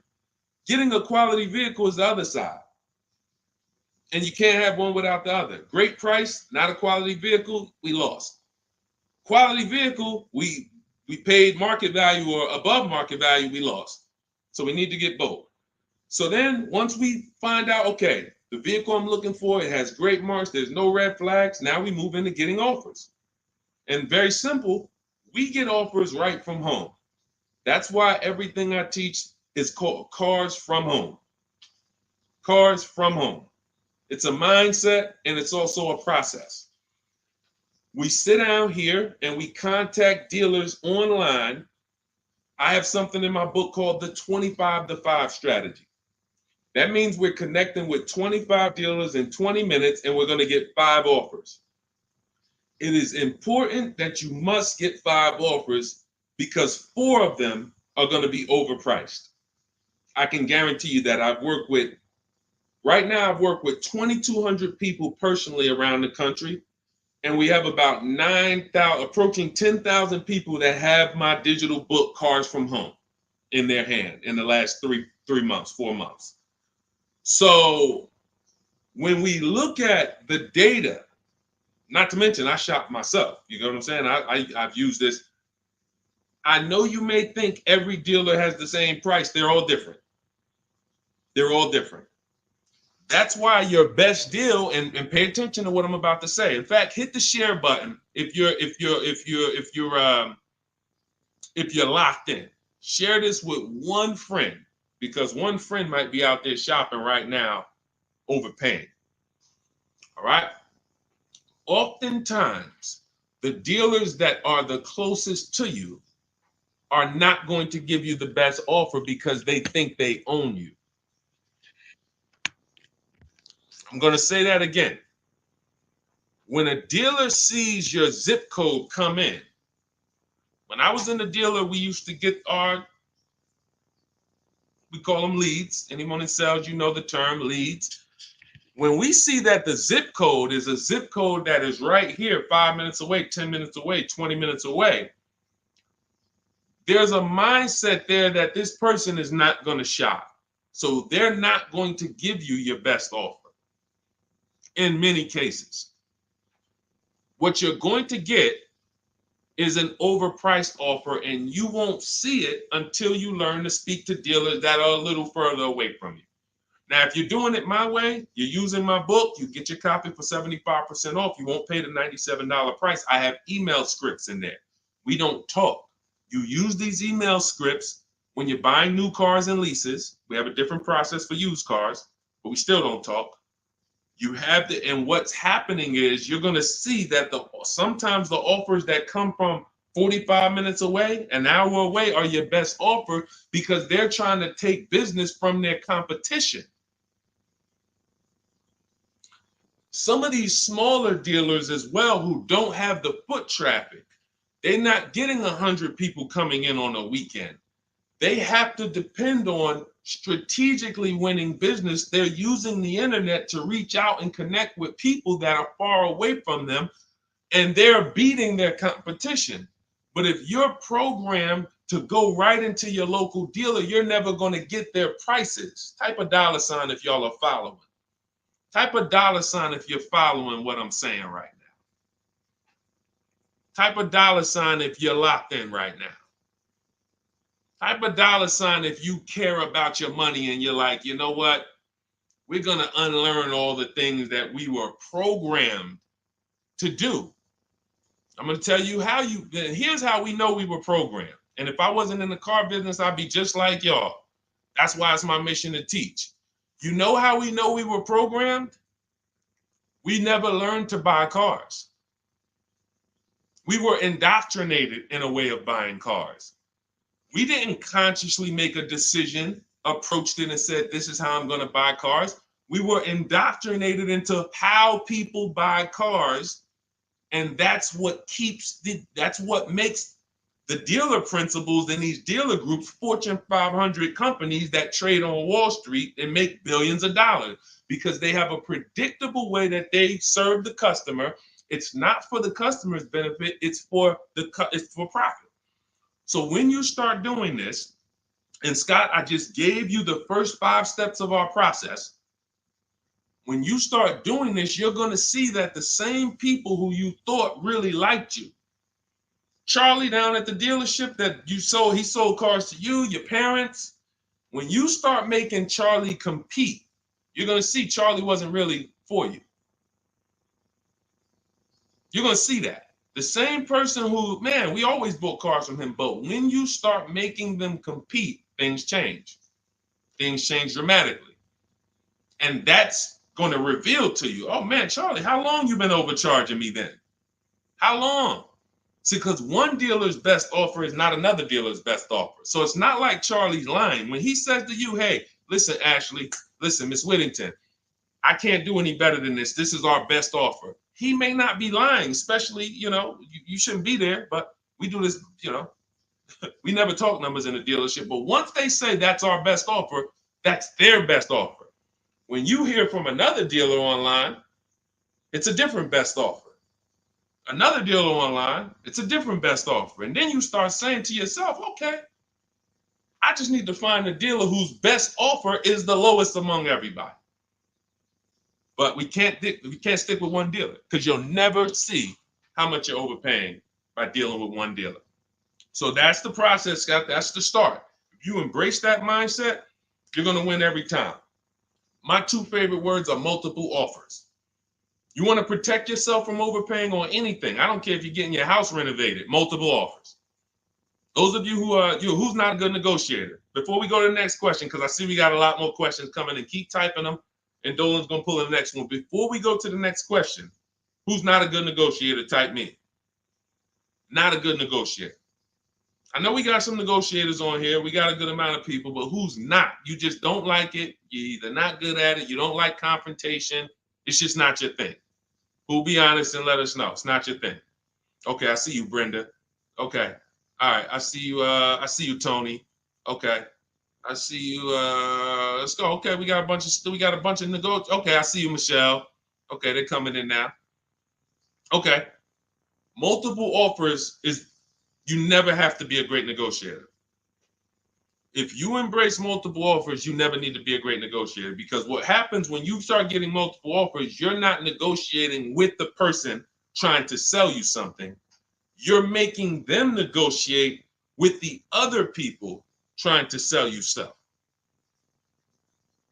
Big difference. When you negotiate one-to-one, you're negotiating with a person. When you make other people get bids and you get multiple offers, now those people are negotiating with each other to win your business. That's how we have deals. That's how we have people like Danielle here, who she got her Audi. She's paying a ridiculously low payment, $550 a month, $44,000 vehicle, no money down. That's how somebody like Sean saves 20 grand off of his F-150 Lightning here. Wrote me in. Now pay attention. Pay attention to what I'm about to tell you about Sean's deal. What's so important is he saved 20 grand, 21,000 off his new F-150 Lightning. But here's the big thing. When I asked him about the deal, I want to find his post. He said to me, no other dealer, I want you to see this. He has shopped locally. Where are we? I think this is it. Okay, hang on. Okay, I'll tell you what he said. He had to go 150 miles out to get that deal. He had to go 150 miles out to get that deal. So what you're going to see from most people who learn from me, and you'll be this way too, you're driving an hour to pick up your vehicle, but it's a great drive because you know the money you saved. You don't mind driving an hour to pick up your new vehicle when you know that I'm saving $5,000 on this hour-long trip. All those other dealers close to me that felt like they owe me, none of them wanted to make me this offer. But this one deal over here, He's beating them by $5,000. I remember this young lady in California. She was buying a Volvo, and she had to fly. She called me. She said, Southern California dealer made me the best offer. They beat my highest offer in Northern California by $4,000. All the offers I got, the best one in Northern California, this dealer in Southern California beat it by $4,000. I said, so what you gonna do? She said, I just got the plane ticket. It was $70. I said, that's what I would have did. So we have to go to where we're saving the money, y'all. This is a one-time thing. You buy your vehicle from who's making you the best offer. You service your vehicle from where it's most convenient. Two big differences. All right, go ahead, Dolan. Shoot the next one up. Everyone who just jumped on, this entire stream is sponsored by my new digital book. It's called Cars from Home, 7 Steps to Saving Time, Money, and Avoiding Dealerships. It's already 5-star rated. You can Google it. For the next 30 minutes, you can get your copy for 75% off. It's my entire blueprint of leasing step-by-step, getting below market leases, getting below market purchases, getting below market pre-owned deals step-by-step, making banks bid for our business step-by-step. Now, 30 minutes only. After 30 minutes, the price goes back up to $97. So you can click the link in my TikTok bio, click that picture of me, or click the link in my Instagram bio, and come back to the broadcast after you get your book. As soon as you pay on that thank you page, I want you to screenshot that. There's a link to open the book right there. So not only will I email you a copy, on the thank you page, you click a link and that book is right there too. So, and then for those of you on YouTube or Facebook, we have the link showing below, link in the comments for you. And Facebook, you guys will see the floating link. So 30 minutes, get your copy. You won't pay the $97 price. You'll get yours for $24. And you have everything step by step. You won't have to remember any of this or watch my social media videos anymore. Okay. Scott says, just wondering if you've heard of the Ford Flex Buy program, and if so, what are your thoughts? Well, let me do a little research on this. Hang on, because we can find out if this is going to be good for you or not. Let me tell you how easy it is when you figure this, Scott. When you grab this mindset, when you unlearn this. Hold on, they're saying they couldn't hear me on TikTok. Okay. Well, as long as you could, well, I know you guys can hear me here. We're on 2 TikTok channels right now. So let me see here. I'm pretty sure. Give me a before we hit this question. Let me make sure. Can you guys hear me on TikTok right now? Type yes. If we don't want to continue, people can't hear us. So let me know. But I see these are the people I love right here. I love people who say, I'm going to get to it. Hopped off of TikTok, because we're on 2 TikTok channels and now on Facebook. She said, I'm getting to this information. I don't care if I got a skim platform. I love it. Okay, so we're good. It must be just this one TikTok channel then that we're having issues with. So it's all good. Let me close this one out, and then we'll keep it moving. Okay, so this is how easy it is to find out if something's worth it or not. Does it make people compete for my business, or does it try to lock me into something? The competition is what saves us money, which is why none of these websites you're ever going to see is going to create competition. I'll tell you about the used car websites. They're not creating competition. I'll tell you that. See, I don't want to skip this, but let's check this Flex Buy program. And then, if we have time, I'll explain to you why those used car marketplaces we shop on, it's not competition.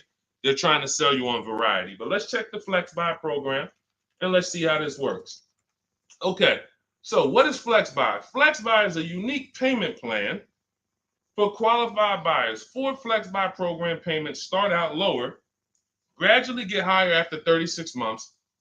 The Ford Flex Buy program takes the rate on a 60-month traditional loan and extends that rate to 66 months. The first 36 months of the loan, the payment will be lower as compared to the 60-month payment. The last 30 months of the loan, the payment will be higher than the first 36-month payment. Although every reasonable effort has been made to ensure the accuracy of the information. Okay, hold on. Let's see. I'm going to tell you what I don't like about this already. And I need more information. If this is in any way adjusting to the market rate. I'm talking about if the bank says like think about an adjustable rate mortgage. Some people have had a fixed rate and some people have had an adjustable rate mortgage. The adjustable rate is good for the lender because the lender says, all right, here, pay this rate that we agree on today, but in 3 years, 5 years, and 7 years on an adjustable rate mortgage, let's talk about what your new rate is based on what the market rate is. If that's in any way like this is trash. Because the banks will say, all right, well, for the first part of the loan, we're going to do one interest rate. And then we'll look and say, midway through, what's the market rate? And if the market rate's lower, great, you win. If the market rate's higher, then you lose. So here's the thing. When we're getting loans, I'm getting ready to explain something to you guys called the bank bidding war. There's so much money in loans, it's ridiculous. That's why there's people who want to loan you money to buy cars. They don't even sell cars. And could y'all keep tapping the screen on TikTok and running those likes up? Can we get to 1,000 likes real quick? Every time y'all tap the screen, y'all run the likes up and y'all actually help TikTok bring more people over here that need to be here. So I appreciate everybody. And thank you to everyone who hits the like button. I appreciate you. It does matter. Now, the credit bureaus in the United States allow you to do something called rate shopping. Rate shopping is when you actually let multiple lenders run your credit within a small period of time, and they can access it with a hard pull and it won't drop your credit score. More than one hard pull. So let's just say one bank, Bank of America, accesses our credit to give us an offer for a loan. It may drop our credit 9 points because of the hard pull. If we shop within the rate window, we can have 50 banks and credit unions run our credit, and it's going to affect it the same 9 points. That's called the rate window. I haven't heard anyone talk about this. I've been talking about this for literally over 2 years. I think I have a couple big videos that you guys have shared, watched, that talk about how to do this. When you are getting your offers from banks, you want to get them after you've already found your best deal on your car.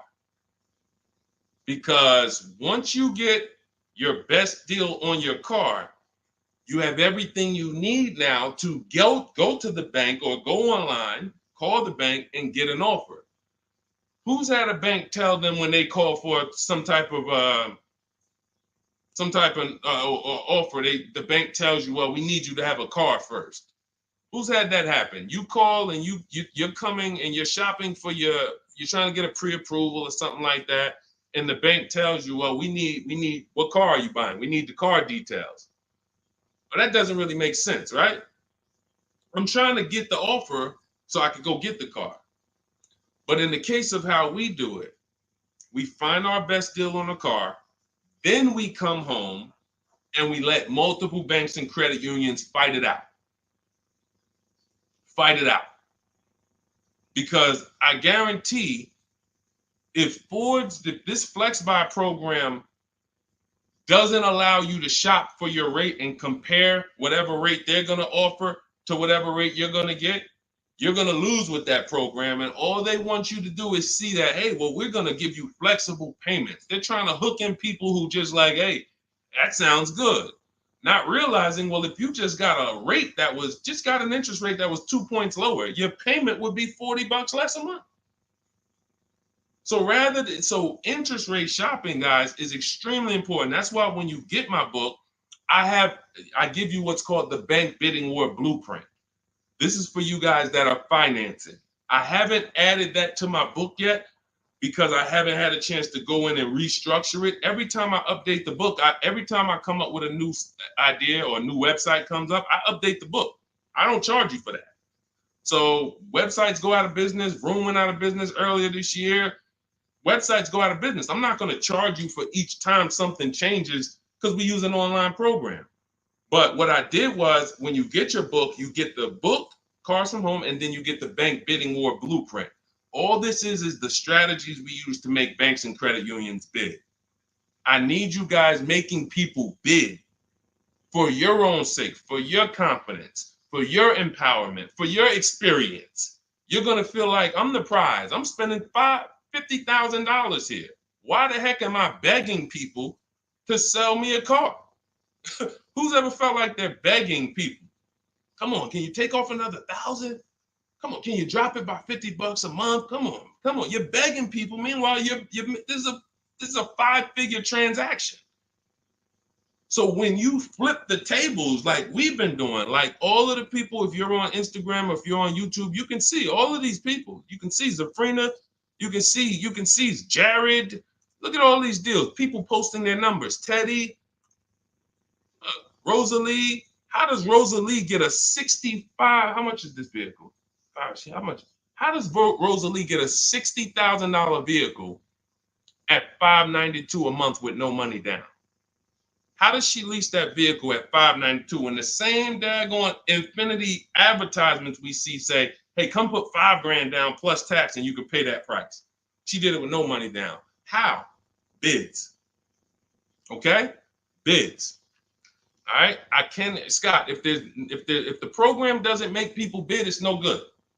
I don't care if it's flex buy, X buy, friends and family. If it's not making people bid, it's trash. It's for them, not us. Okay? I think I beat that horse down. So we can go to the next question now. Go ahead, Dolan. Remember, everybody, you have 30 minutes to get your copy for 75% off.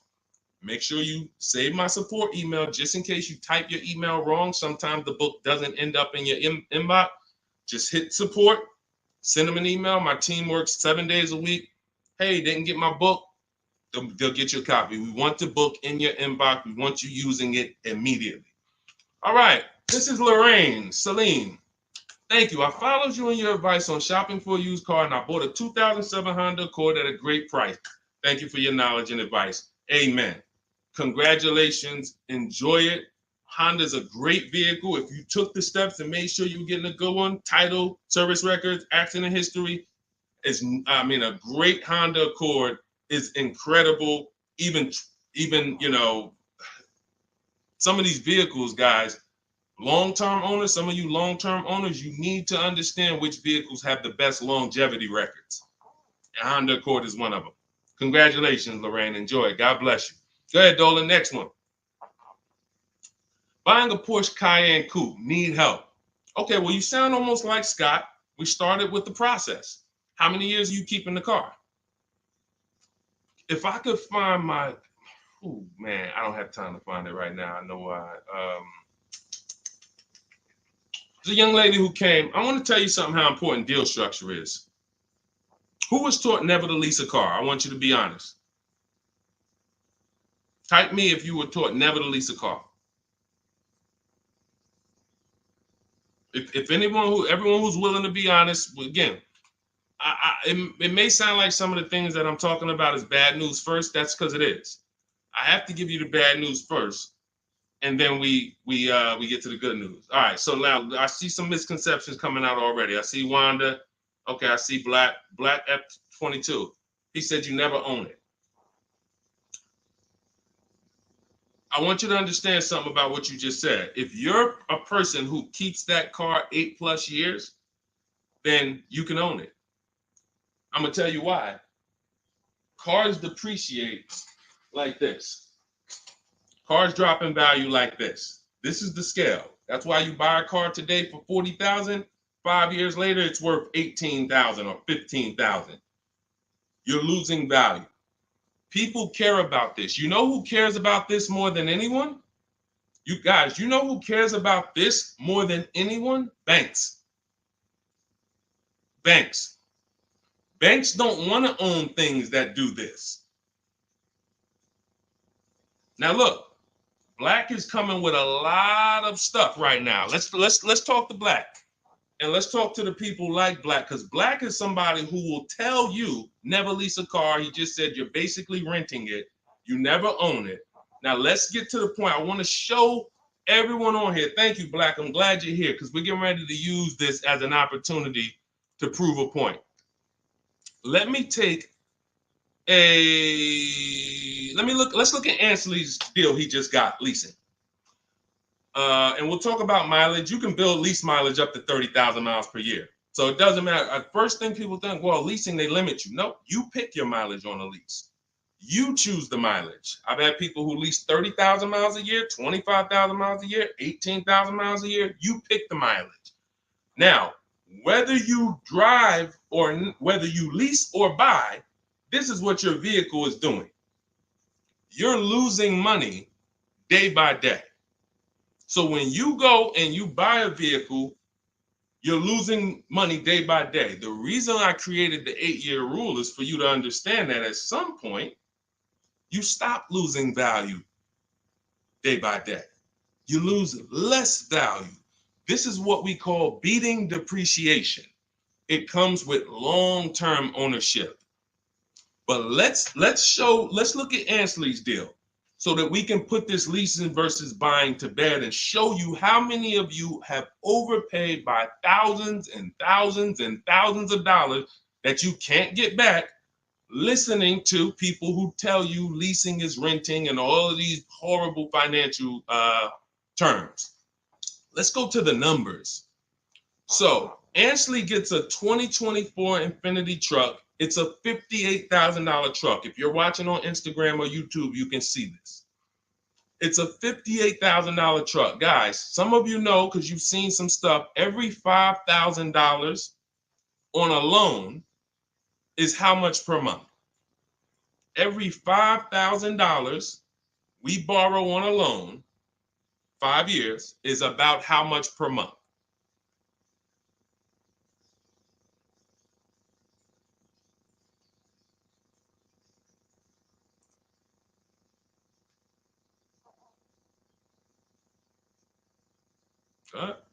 Anybody know? Thank you, Michelle. 100 bucks. I told you, shout out to the people who tapped in, locked in. See, I love the people who are locked in. It's some people who just, they sleep at the wheel. I need the people who are locked in. I'm really only talking to you.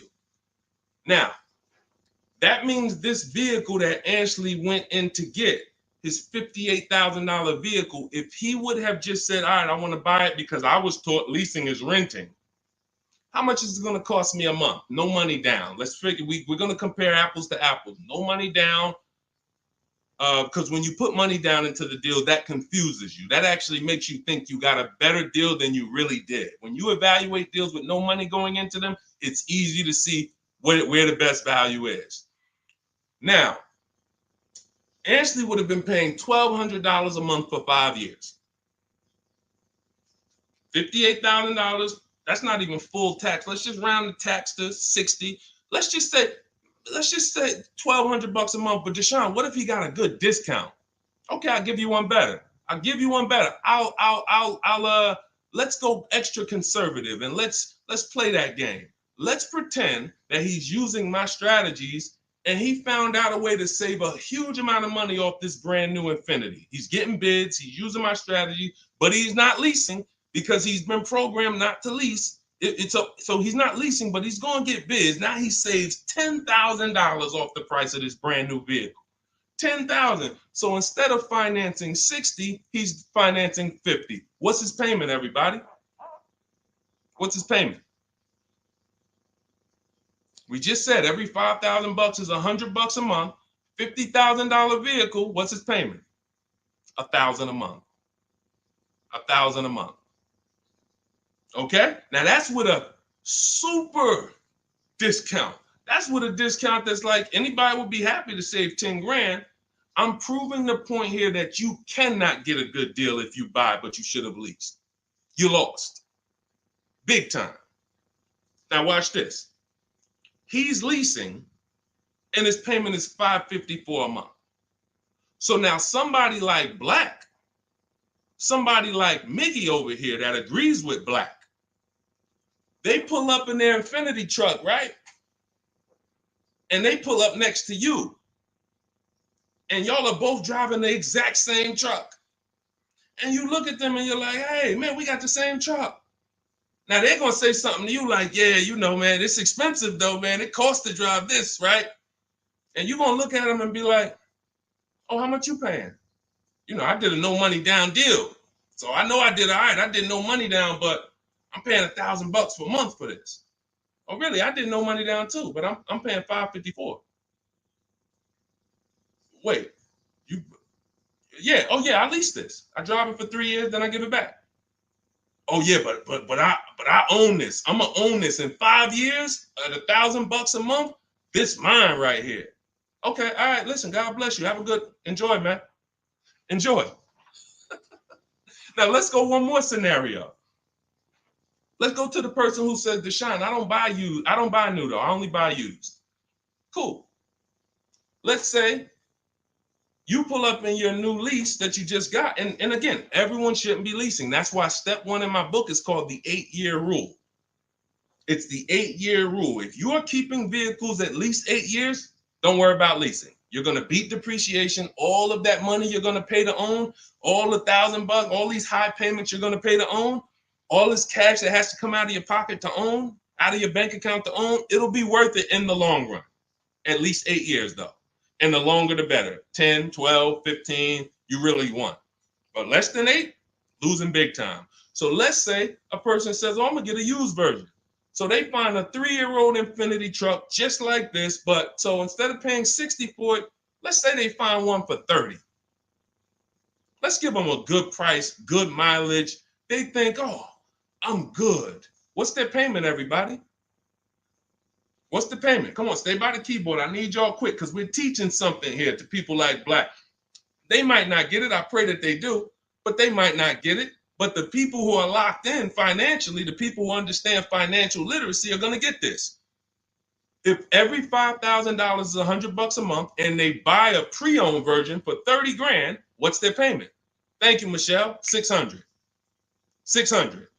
See, he said 500. So this is how I know he's struggling. And I'm not trying to beat you down, man. I'm just saying when you're talking about something you don't understand, it's better to ask questions, not make statements. So now, we pull up. You have your new lease. You got this same deal, $554 a month. He pulls up in his 3-year-old version that has probably 1 year of warranty left. You both did a no money down deal. He looks at you and says, oh, wow, that's the new one, right? Yeah. This is the 2024. 2025. Oh, yeah, this is a 22. I just got this. I got a good price on it. I paid 30. Okay, cool. What's your payment? I pay 600 a month. What you pay for the new one, man? I know that must be expensive. I pay 554. Wait, what? Yeah, I paid 554 for this. No, you put a lot of money down, right? No, I didn't. I gave him $554. I drove off. It's understanding. That's deal structure. That's why when I came and started teaching 3 years ago, I had to teach deal structure. I couldn't teach people to just go in and buy cars, get great prices. If you get a great price, but your structure is wrong, you overpaid. You're driving cars, you're driving older cars with no warranty. And many of people who've been taught to do this, they never even pay the car off. They trade the car in before they even pay it off. They literally, I used to have people walk into the Mercedes dealer and they look at me and say, Deshone, is that the new version? I'm like, yeah, that's the new one. He's like, I got 3 payments left on this. This one, as soon as I pay it off, I'm coming to see you for that one. So this is a person who paid these high payments because they wanted to own. They thought they were going to own. As soon as they get their title, it's like running a marathon.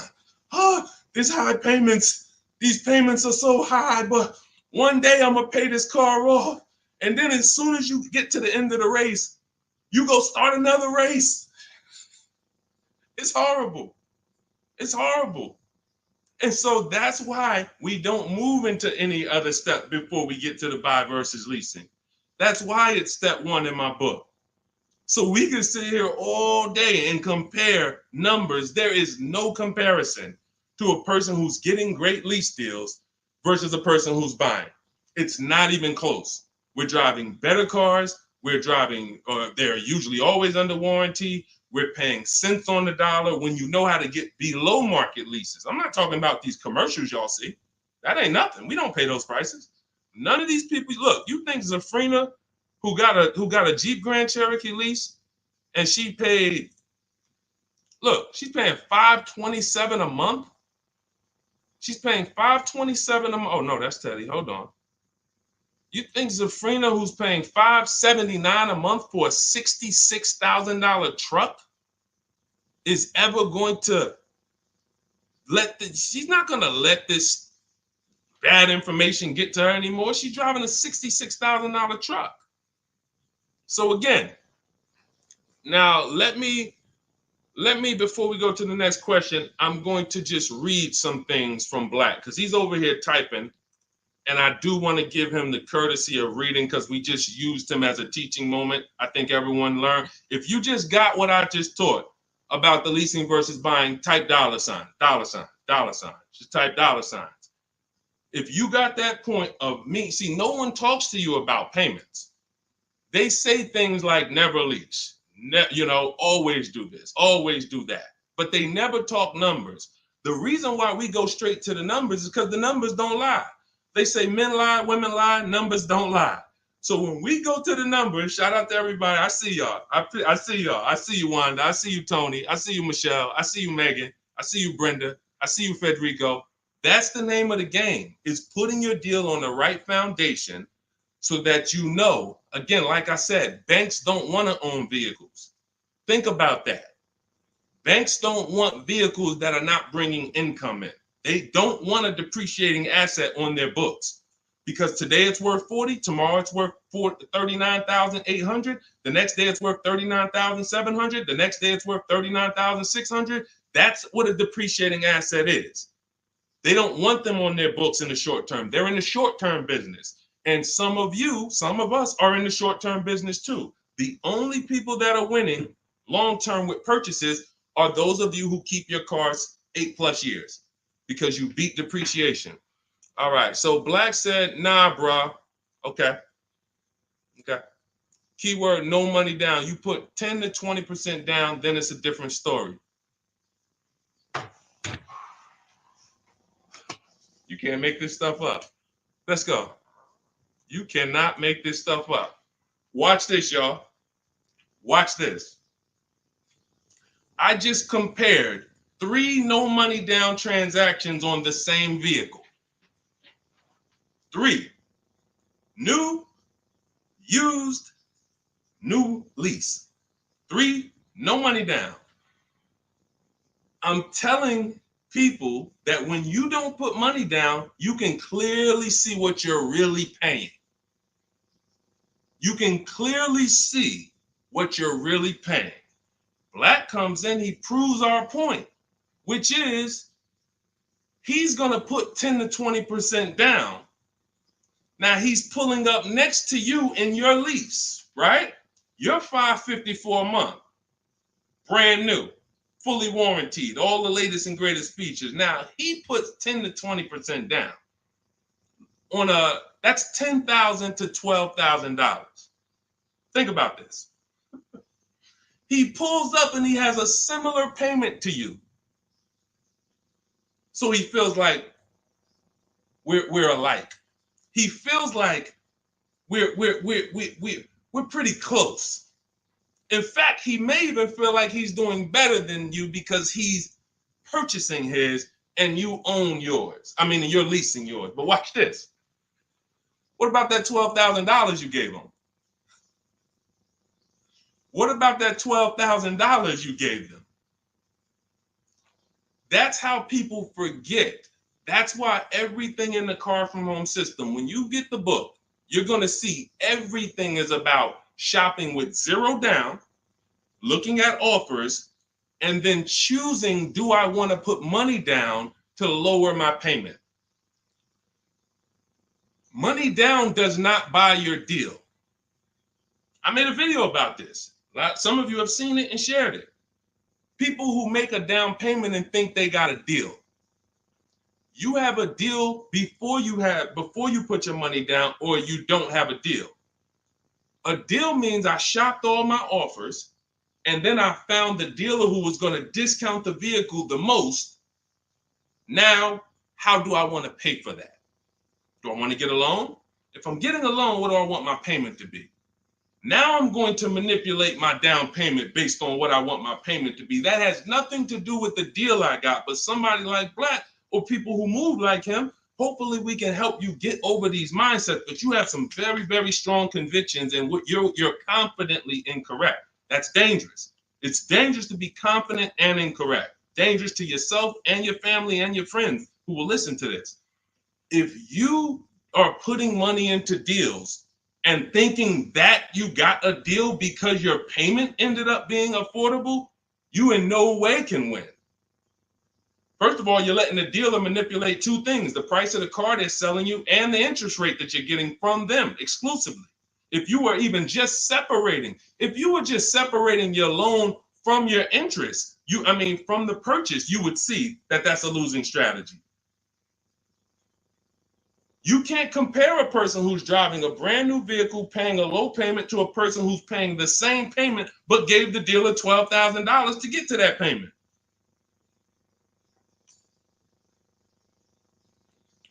And look, here we go. Now let's get ready for the next question, because Black just said, I believe in the Ramsey rules, not leasing cars, and he's costing you. Now, let me ask you a question. How many years are you keeping your cars, Black, on average? And let's just move on from there. We've given you enough, and you've been great. You have been great. I think we have all learned. You've given me a lot of things to be able to teach the audience who's willing to learn, but there is in no way, shape, or form. 3 to 4 years, my man, you are losing like crazy. Look, he's buying cars like this and flipping them. He's buying cars like this and flipping them, coming back. You're spending so much money that I can't even get it across to you because you're not in a posture to learn. You are literally buying cars in their deepest state of depreciation because somebody told you don't lease. You listen to them. You buy the car here. It's worth 40 the day you buy it. You come back in 3 to 4 years to get a new one. They give you 20 for that car. You spent 20 grand. You lost 20 grand in depreciation in 3 years. And you just keep doing that because somebody told you never lease cars and you listen to them. The payments I'm showing you, it's not clicking. The fact that the same car you bought for 40 that you're going to get 20 for, you're paying 40. You literally, that's an $800 a month payment. You put 20% down, you finance 30 grand. Now that's a $600 a month payment. That same $40,000 car we're leasing with no money down for $500 a month. No money down. You are spending thousands. We can't help you, man. You got to be willing to unlearn it. You are so locked in, So anyway, but I think, listen, everybody who got it, you understand. That is why leasing versus buying is paramount. You cannot get it. If you are not keeping your cars 8 years, you cannot get a great deal buying. You're going to lose in depreciation. You're going to lose in resale value. When you go to replace that car and you see what it's actually worth and how much you paid over 4 years or 5 years or 7 years, when you compare that to a person who drove brand new cars for that particular same period of time, it's no comparison. And then you have cars with no warranty and all of that. Yeah. Look, Megan said, Black doesn't seem to learn. So to my question would be, could you buy an extended warranty package? Hold on. Why am I getting calls on airplane mode? Sorry, guys. I hold on. Let me put on Do Not Disturb. All right, so go ahead, Dolan. Shoot some. Let's get to Megan's question, and then let's try to go through a couple more. But that was good. That was good, Black. Thank you, because we wouldn't have been able to teach on those points without your questions. Okay, so let's do Carolina on YouTube, and then let's go to we'll hit Megan, and let's go through as many as we possibly can. Hey, I'm new here. I want to trade my 2020 Nissan, and what's the best way to do this, please?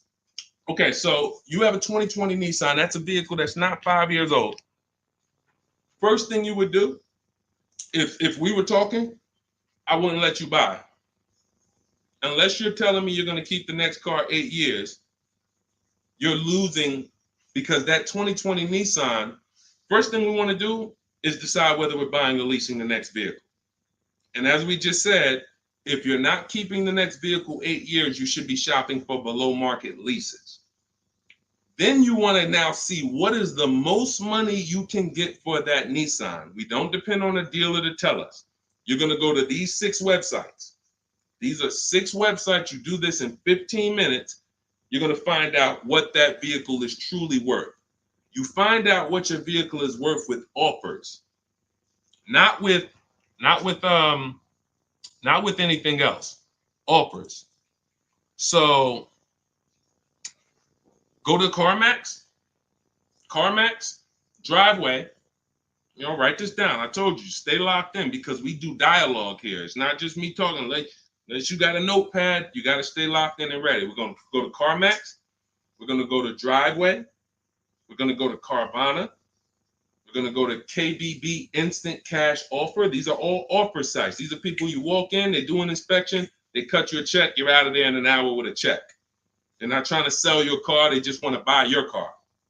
Driveway, Carvana, CarMax, KBB Instant Cash Offer, Car Gurus, and AutoNation. 6 offers, 6 bids. That's going to tell you what your vehicle is worth, and that's going to tell you if you have equity or negative equity.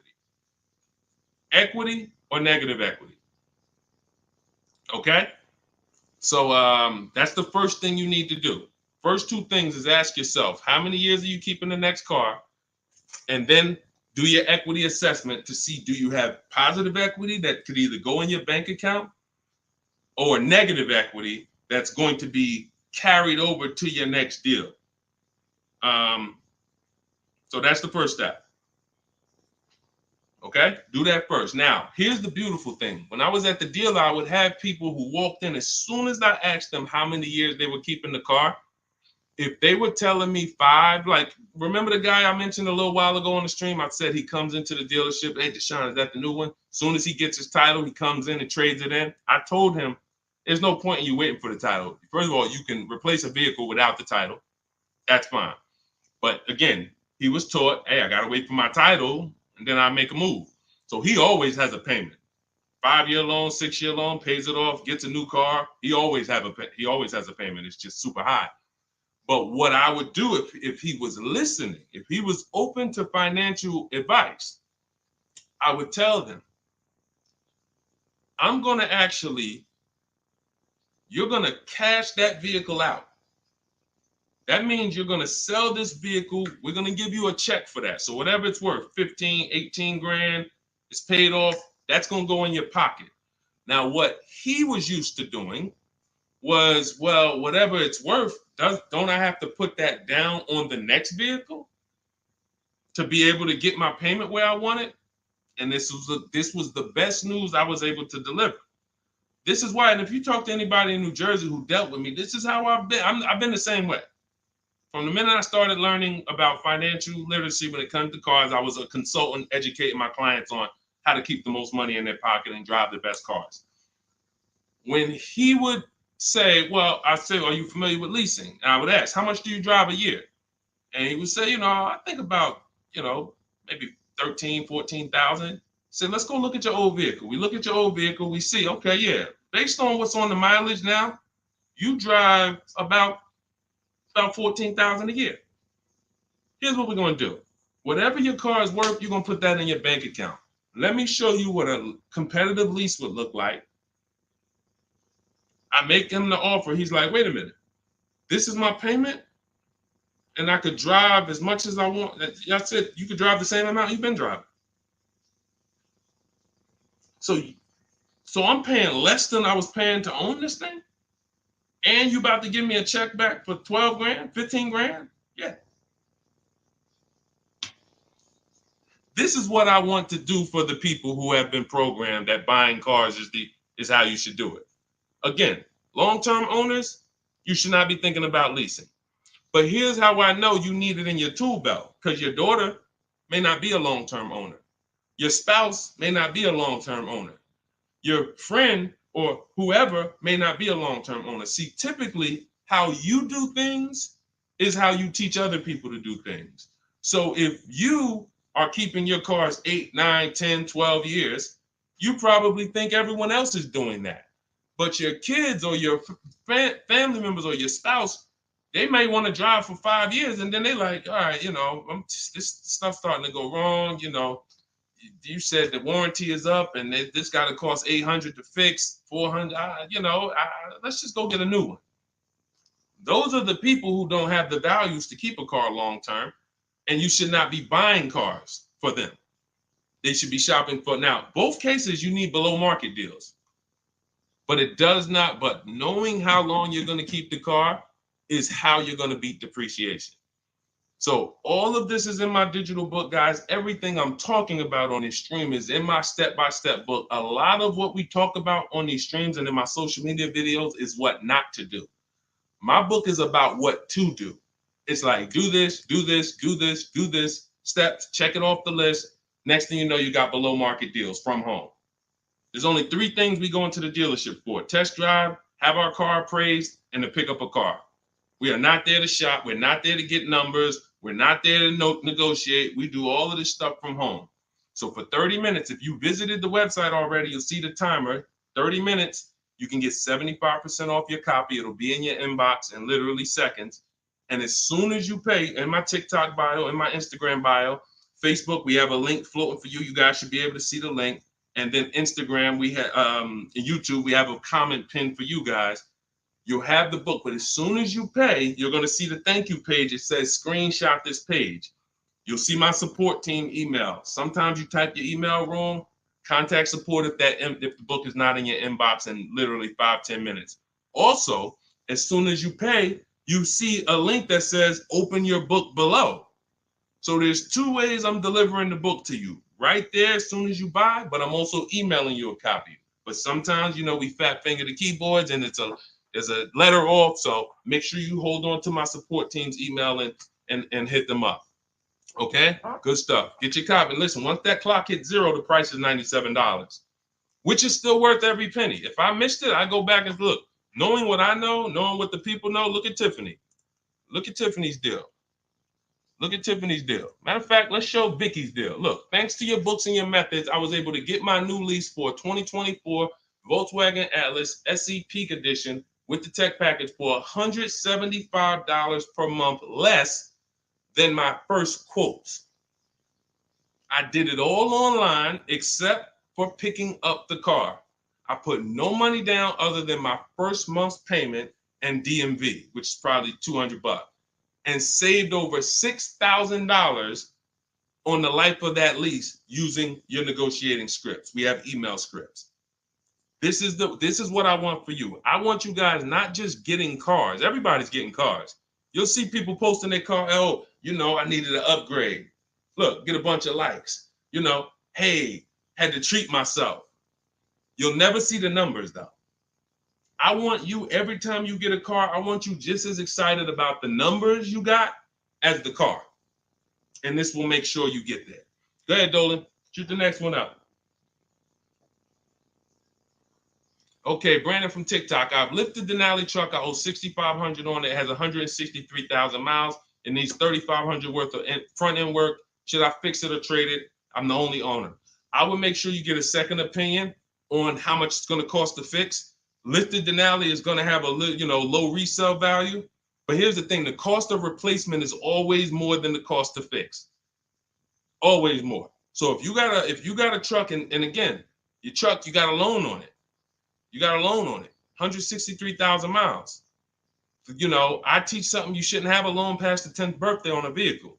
Now you're going into a lot of risk. There's different boundaries we need to follow. But what I would do if I was you is I would make sure I'm not spending more than $3,500 unless I'm getting multiple mechanics to give me an offer. But I would see, what does it cost? What's the lowest I could pay to get this truck running? What if you pay $3,500 and it runs again for another 3-4 years? All day long. Because to get a new vehicle, $3,500 is coming out your house in probably 6-7 months. Which would you prefer? $3,500 one time and I could drive this thing for another 3 years problem free? Or $7,000 or $10,000 a year that I'm going to pay to get a new truck. Keep the cost low when you can. All right. Listen, I'm going to jump off. Everybody, listen, we'll be back for another stream. We went deep today. I think we dug into stuff we've never dug into before. Thank you to Black for, bringing some information to us that allowed me to teach and help you guys unlearn. Everything you need is in my digital book, Cars from Home, 7 Steps to Saving Time, Money, and Avoiding Dealerships. Normally $97. It's 5-star rated. You can Google it. You can see all the reviews people wrote using it. But you won't pay $97 if you get to my TikTok bio or my Instagram bio before that 30-minute countdown expires. You'll get it for 75% off, which is $24.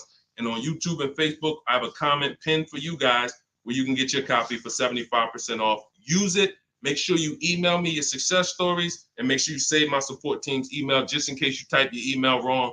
Let's make sure my team gets you your book. All right. God bless you. Keep winning. Keep unlearning. I'll see y'all on the next one.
Hit go live, then we'll roll in.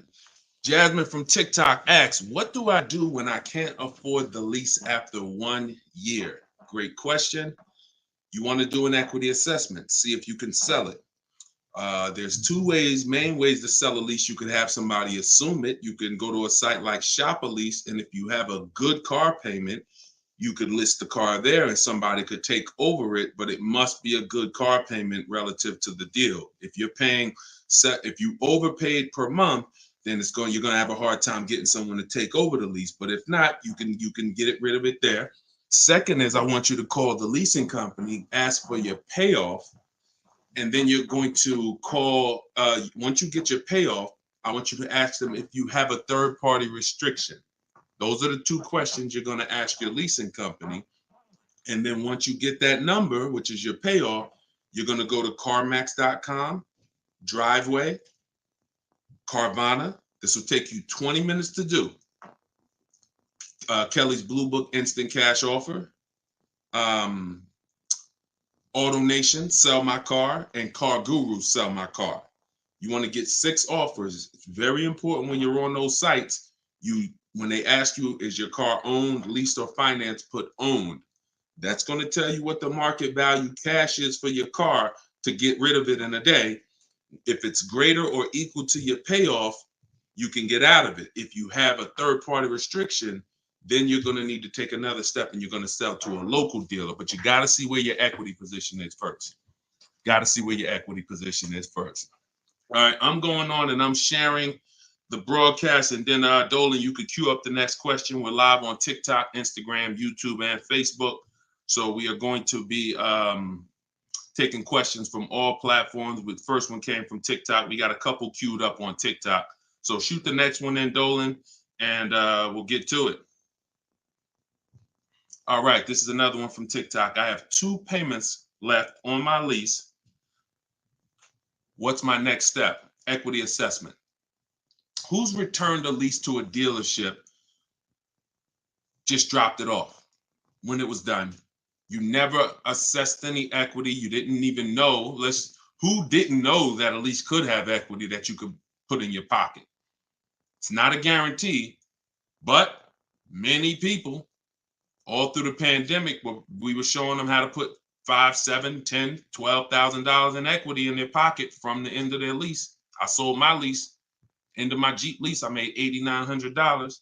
My mother made $10,200. Now that was when everything was worth 7 to 10 grand more than it's worth. That was when the market was once in a lifetime. But does not mean we will never return a lease without doing an equity assessment. If you've done it, I want you to raise your hand and say, you know what, I turned in my lease. If you ever just dropped it off, you can't do that again. You must know if you have equity, and you follow those steps that I just gave to Jasmine. I think that was Jasmine who asked the first question. That is what's called in my book in my process, that's the equity assessment. That is what you do. Everything I'm teaching you guys is from my new digital book, Car Shopping for People That Hate Car Shopping, 7 Steps to Saving Time, Money, and Avoiding Dealerships. So every question you ask, when I answer it, it's going to be out of one of those 7 steps. And the equity assessment is step 2.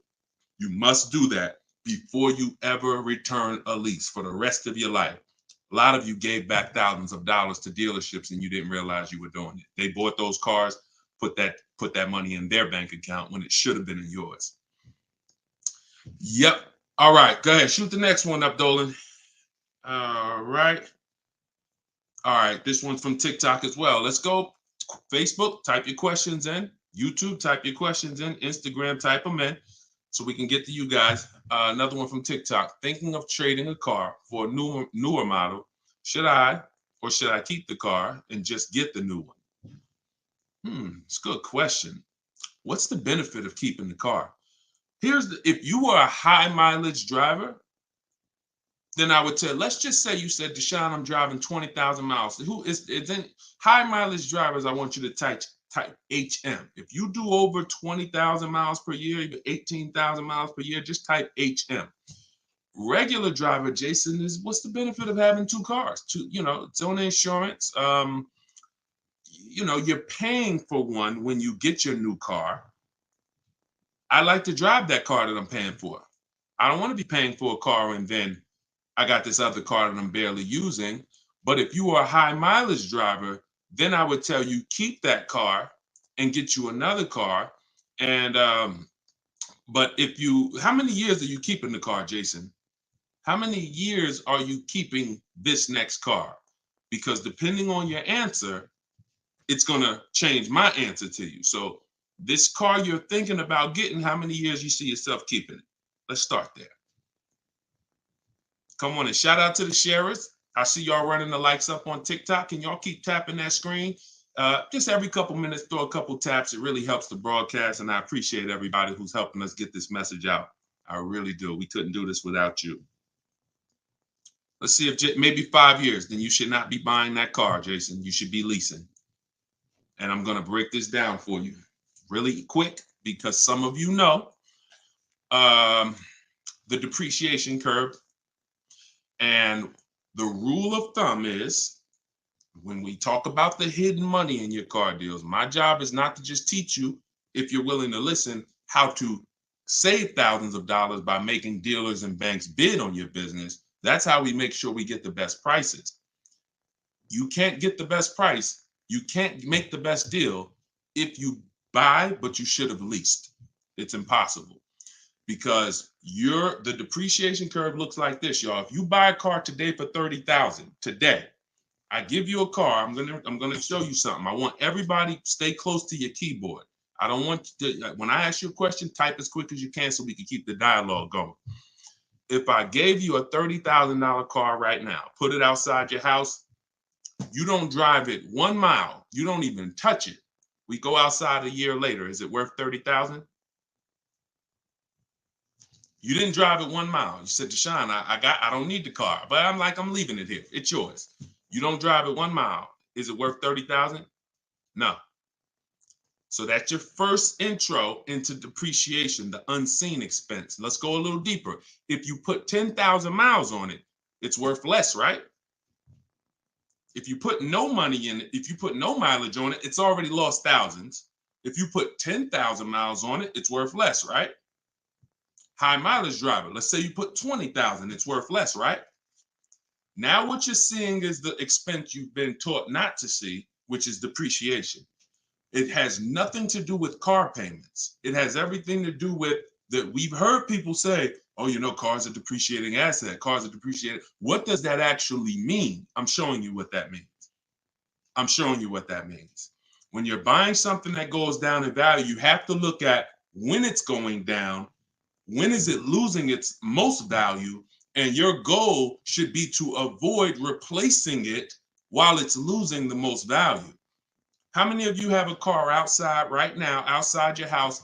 You've had it for at least 8 or 9 years. Type the number of years you've had it. If it's more than 8, don't type 3, don't type 5. For those of you who have a vehicle outside right now and it's been in your home, in your household for at least 8 years, I want you to type the number of years. All right, we got Jason 10, we got 13, we got 8, we got 20, we got 14. Okay, so we got 10. This is the leasing versus buying question, and there's nothing more important than this to the foundation of your deal. Because if you choose wrong, you cannot get a great deal. And if you're new to this, then lock in for the next 5 minutes, and you're going to understand why. The people, those of you who said, Deshone, wow, Jazzy's 20 years. The vehicle, the value of your vehicle right now, isn't it going to be about the same a year from now? Everybody who just typed, look at that, and I want y'all to pay attention. If those of you who are like, Deshone, I never keep a car, you might be saying, looking at these numbers and saying, Deshone, I would never keep a car that long. It's not for me. It's not in the cards for me. It's not my style, not my habit, not interested. Perfect. Pay attention. 12, 20. So all of these people, your car will be worth next year about what it's worth right now. What does that mean? That means you have avoided the depreciation. You've won. The depreciation curve normally looks like this the first 5 to 7 years, but it starts to get like this the longer you keep the car. So now all of you who have answered, all of you who are watching them answer, their car depreciation curve looks like this now. It's not losing much value anymore. If you don't get to that level, there was no point in you buying the car because you're replacing it here. There's only 2 ways to go from to avoid this type of depreciation. Car was worth 30, now it's worth 10, 7 years later. It's only 2 ways to avoid that type of hit. One, you're going to keep it long term. If that's not you, you should be shopping for aggressive leases. Not these leases you see in the car, in the commercials. Come pay $4,000 down and all of that. These are not deals. Aggressive leases are below market prices, and they're pennies on the dollar compared to what you've been paying. You cannot win buying cars and switching them like this. That's why you always have negative equity. That's why you're always never happy with what you're getting for your car. You buy your car, you come back, look 3 years later, you see what it's worth. It's always disappointing because you're trying to literally get cash back out of something that is not designed to give you any value in the short term. Leasing or long-term ownership. That's why the first thing that I teach, it's called the most important question, is how many years you keep in the car. If it's not 8, then you should be leasing. It's not even a question. We'll go deeper on that throughout the show. Anyone who wants to know more about that, you keep asking, because once I open up that Pandora's box, it's like your mind is like, oh, but everything I heard about leasing, I heard it was bad. I heard you can't drive that much. I heard that yada, yada. They bill you for all of this stuff. All of those things, I'm going to help you unlearn, because unfortunately, the people who taught you that were confidently incorrect, which is dangerous. Confidently incorrect is you're dangerous to yourself and others. So, all right, so that's the key. If that's the key, Jason, don't think about buying if you're not keeping 8 years. You're going to overspend. And we'll talk more about that throughout the broadcast. Feel free to ask follow-up questions. Go ahead, shoot the next one, and I'll go as deep on that subject as we need to for you to understand it. It'll give you some lease comparisons. You'll see what great leases look like, and you'll see how there are pennies on the dollar when you know how to get great lease deals. And that's the way you avoid the depreciation. Only 2 ways. Great lease deals, long-term ownership, 8, 10, 15 years. That's it. 2, 3, 4, 5 years, you can't avoid the depreciation buying. You just can't. You're going to lose thousands every time. Go ahead, shoot the next one up, Dolan. We're keeping the questions coming in. We're live on all platforms, so just keep typing. I'm going to try to get through as many as I can. We got a lot of questions coming from TikTok. All right, let's go. Should I put money down on a lease that I'm about to turn in? That you're about to turn in. I'm gonna assume you meant, should I put money down on the lease that you're about to get? So check it out. Here's how you shop all your lease deals from now on. there's one thing that I never want you to say again. It's really two things, but in this subject, the other thing is trade. This is down payment. I want you to eliminate the words down payment from your vocabulary because it's been used as an opportunity to get more money out of you. Who's ever went in, thought you were making a car deal, you thought you were going to put maybe $1,500 down, and then somewhere down the lines, these hidden things come like, oh, well, you got the taxes and fees, and then you end up putting more down than you thought you were going to. Has anybody that ever happened to anybody? Hit the raise your hand emoji or just type me if you've experienced that. You thought you were going to be putting this down. You might have gotten to the finance office to sign the paperwork, and now you got to come up with another 500 or 1,000 or the taxes or the fees or whatever it is, right? So I spent 14 years in the car business. For those of you who don't know me, I've seen the way we call them the 80%. 80% of people shouldn't be in the car business. They're overpriced. They'll sell their grandmother the highest price car. It doesn't matter. They have no integrity, very little morals. We don't buy from them. What you need is to learn to avoid them, and you also need to learn to find the 20% who beats them all the time. So when you shop your car leases, you are always going to shop. You're no longer going to say down payment. You're going to say this: total out of pocket. Total out of pocket. See, total out of pocket means that's what I'm giving you and no more than that. You'll see the difference. Down payment can be, that's my down payment, but what about my taxes and what about, so that gets convoluted. When you start using, hey, I'm only doing this total out of pocket, it's hard for them to switch it up, especially when you're adamantly aware of what that means. This is all the money that I'm putting out of my pocket. You could also say do it signing, but total out of pocket is probably more of a universal term. You shop your leases with 12,000 miles. Now, who was taught they limit you on the lease miles? Who was taught they only give you 10,000 miles? Because this question from TikTok, the person's asking, should I put money down on a lease? So I want to tell you how you always want to shop your car deals with no money down. That's what's confusing you. What's confusing you is when they mix the down payment and start throwing monthly payments, you are now not aware of what you're truly paying for the car, what you're truly getting. And so this is why you use what I'm telling you, you shop my way. You're never going to shop with down payments. That doesn't mean we don't put down payments down, but we do not get offers and we're not out there shopping with down payment money. Okay? So, all right, I see it's happening to you, Fouché. So you're going to get your offers with first month's payment, total out of pocket, taxes and fees in the payment, 12,000 miles per year. Once you do that, I teach in my book, I have a new digital book. It's called Car Shopping for People That Hate Car Shopping, 7 Steps to Saving Time, Money, and Avoiding Dealerships. I teach a strategy called the 25 to 5. We're going to connect with 25 dealers. We're going to get 5 offers. We do not make a decision without at least 5 offers. Because once you see, thanks to everybody who's supporting the broadcast with the gifts, I appreciate that. Once you see how different the offers are, you're going to realize you're going to see how much money is in multiple offers. You must get 5 offers because 80% are overpriced.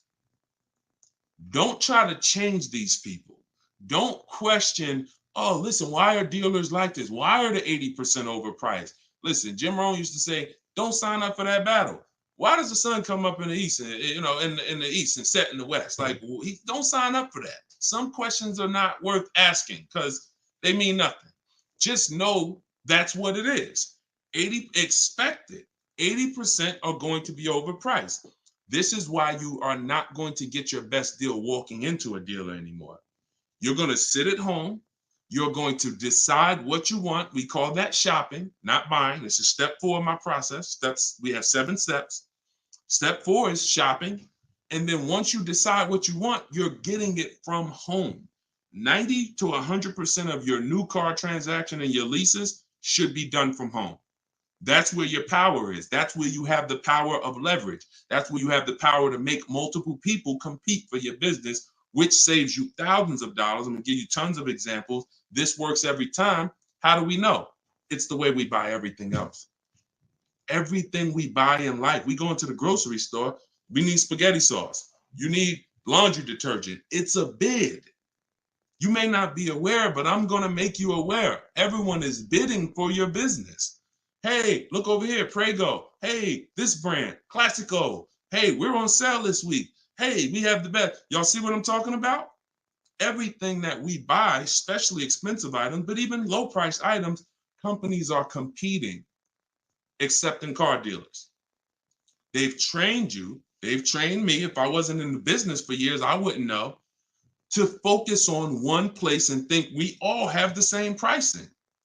They made you think Nissan, we're a Nissan dealer, we're all the same price. So you might as well not even go anywhere else because we're all the same price. No, we're not. No, they're not.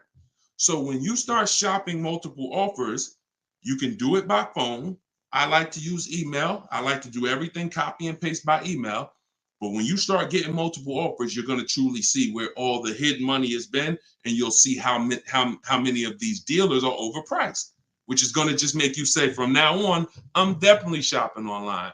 So but you need to do it correctly. There's some information you must give a dealer in order to get quotes online. And most of you don't know that. That's why you're having problems getting quotes, because you're not giving the dealer what they need to get quotes. So we'll go deeper on this throughout the show. But this is what we're talking about, y'all. This is all in my book. In my book, you have the 7 steps laid out. You could cue the next question up, Dolan. And for our launch, you can get it for 75% off. The book's normally $97. Before our welcome offer, our launch, I said, you know what? We're going to do 75% off for 30 minutes. So when you go to my TikTok bio, you click that link. There's a button that says, get my new book, 75% off. You get yours. You won't pay the normal $97, but it's only for 30 minutes. Once that timer goes down, you go back up to 97. Same thing on Instagram. It's in my Instagram bio. And then we're going to put the link here for you guys here on Facebook and YouTube. All right, go ahead. This one's from Instagram. If I'm keeping a car under 8 years, I like y'all using this 8-year rule language. I like that. I like what I'm seeing, y'all. Y'all really this is really absorbing. If I'm keeping a car under 8 years and will definitely go over the miles, how do I lease cost effectively? You choose the right miles. You never. I was at Hyundai. And I experienced most of what I'm teaching, I learned through being in the dealerships and just watching, paying attention, asking questions, seeing bad situations, and then asking questions to make sure I could help people avoid them. I was at Hyundai. I was a manager for 6 weeks there. And this guy came in and he was returning a high mileage Hyundai lease. It was the first one that I had really saw that I could remember. He brought it back. It had 70-something thousand miles on it. And I was just like fascinated. I said, you lease this? He said, yeah. All I do is lease. He said, man, I'm in sales. I used to buy these cars. You know, I was putting so much money in the cars, all this negative equity. And it was just like, I hated it. He said, once I got exposed to the high mileage lease, I never looked back. I drive this thing 20-something thousand miles a year, 3 years, I drop it off, I get another one. And so I said, okay. Because I had also experienced high mileage people coming back with lots of miles, but a lot of negative equity with it. Hey, Deshone, I'm looking to change this thing. How many miles you got on it? I got, 180. It's all highway. And then you look at what you owe, high mileage drivers. And I'm like, God, man, it's going to be hard because you got all this negative equity.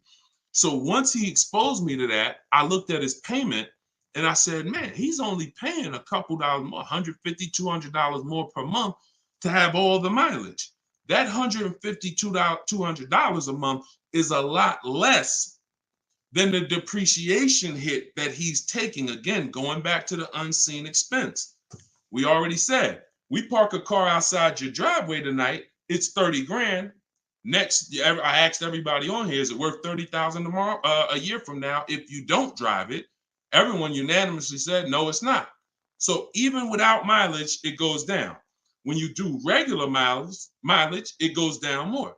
Somebody doing 25,000, this is how you're destroying the value of your car, but at the same time, the loan is still staying high. So once I saw that you could avoid that with a high mileage lease, that became part of one of the strategies that I teach for high mileage drivers. This is only if you're short term. Pay attention to what Maddie's question said. If I'm not keeping it 8 years. If he was, there's plenty of cars that you can keep 8 years and just put a ton of miles on it. You're not worried about trading them or selling them because we don't trade. You're just going to get the maximum value out of it. In his case, he knows he's not keeping it 8 years. How are we avoiding the short-term depreciation? You do that with a high mileage lease. Second strategy, Matt, this is also in my book. I have 2 strategies for short-term high mileage drivers. That's one way. Shop for your lease, 12,000 miles a year, identify the best bid, and then once you identify the best bid out of 5, you have them adjusted to a high mileage lease. Second is you buy your car, or if you have a car now, you keep that car, pay that car off, and now you're going to go lease your nice car, and that's going to be your second car. I call that 2 cars, 1 payment in my book. That's what it's called. And now you have, because some people say, Deshone, you know what? I want a nice car. I drive a lot for work, but man, I want to get me something nice, but I don't want to just be destroying it. And this strategy becomes perfect for them. This guy who's doing the high mileage lease with Hyundai, that's not a nice car. Especially once it gets up to 60, 70,000, it's not the case. So some people are like, you know what? I want a nice car. I'll have my mileage car. I'll do, half the mileage on that. And then I'll go and lease me something. And I'll do half the mileage on that. And so it's a beautiful thing. You got your nice, beautiful car and you got your mileage car and you split it. Payments affordable. And you're not dealing with all this negative equity like you've been used to dealing with as a high mileage driver. High mileage drivers are getting killed with some of the worst because you guys are just killing the value of your cars. You use either one of those, you're going to love it. Both in my book. So if you want that step by step, it's in there. Some of you are like, Deshone, this is great. I don't want to try to remember all of this. In my book, it's right there for you, laid out step by step. You can get it for 75% off in my TikTok bio or my Instagram bio, or just scan the QR code on the screen, or go to deshonesbook.com. Either way, get you 75% off. Okay, shoot the next one up. That was a great question, man. Shoot the next one up. Let's get through as many as we can. This one's from Instagram. Would you recommend leasing business vehicles? Well, that's a question for your accountant. Whoever is going to be helping you benefit from having vehicles in your business name, that's the person you should be asking, which is most likely your accountant, whoever does your taxes. Here's what I can tell you, and I'll keep this very quick. Many people are putting cars in their business name with no business, or no business that requires a car. Be very careful. There's 2 parts to this. One, whoever's going to teach you to put cars in your business name from a business strategy standpoint, that's who you need to learn from. Second is you can use what we teach to save money on the cars, because what I see these people, influencers, social media people paying for these cars, they'll never tell you what they're paying. And they go and they re-up their cars like crazy because they need it for their brand. The money they are losing, most people can't afford to lose. But unfortunately, they're desperate. But get the strategies, get the structure. I used to have people all the time ask me, Deshone, do you teach Toro and all of these, I said, look, I don't, but you need 2 people. You need me, because I'm going to teach you how to buy the inventory at below market prices. You need the business person who's going to teach you how to legitimately do the business, inventory and all of that. Those are the 2 people that you need. And without both of them, you got some incomplete counsel. But be careful listening to these people, man. If you don't have a business and you wrote off thousands of dollars in business mileage or thousands of dollars in car payments and maintenance, I don't want to be around you when you get audited. And the sad part is those people who told you this won't be around when you get audited, and you can't support that. Just be very careful we don't want a second wave of the PPP. You get a lot. Okay, that's it. We're not gonna beat a dead horse. Go ahead. Next question, Dolan. I think y'all get the point. Some videos were the worst videos to go viral. Did so much damage, still doing damage. Okay, TikTok. This one from TikTok.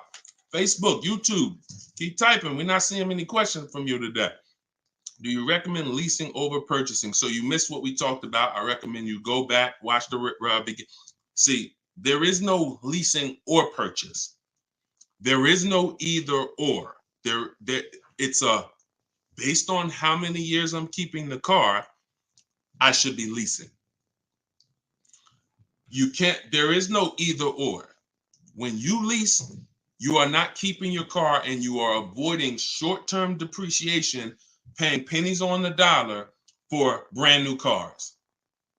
That's not going and paying what they have advertised or walking in a dealership and say, hey, work me up a lease deal.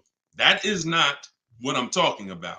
When you add up the payments from doing that, you're going to see you overpaid. You probably broke the 1.5% rule and you paid too much for a car you're giving back in 3 years. What I'm talking about is aggressive lease deals. Look at this. Give you an example.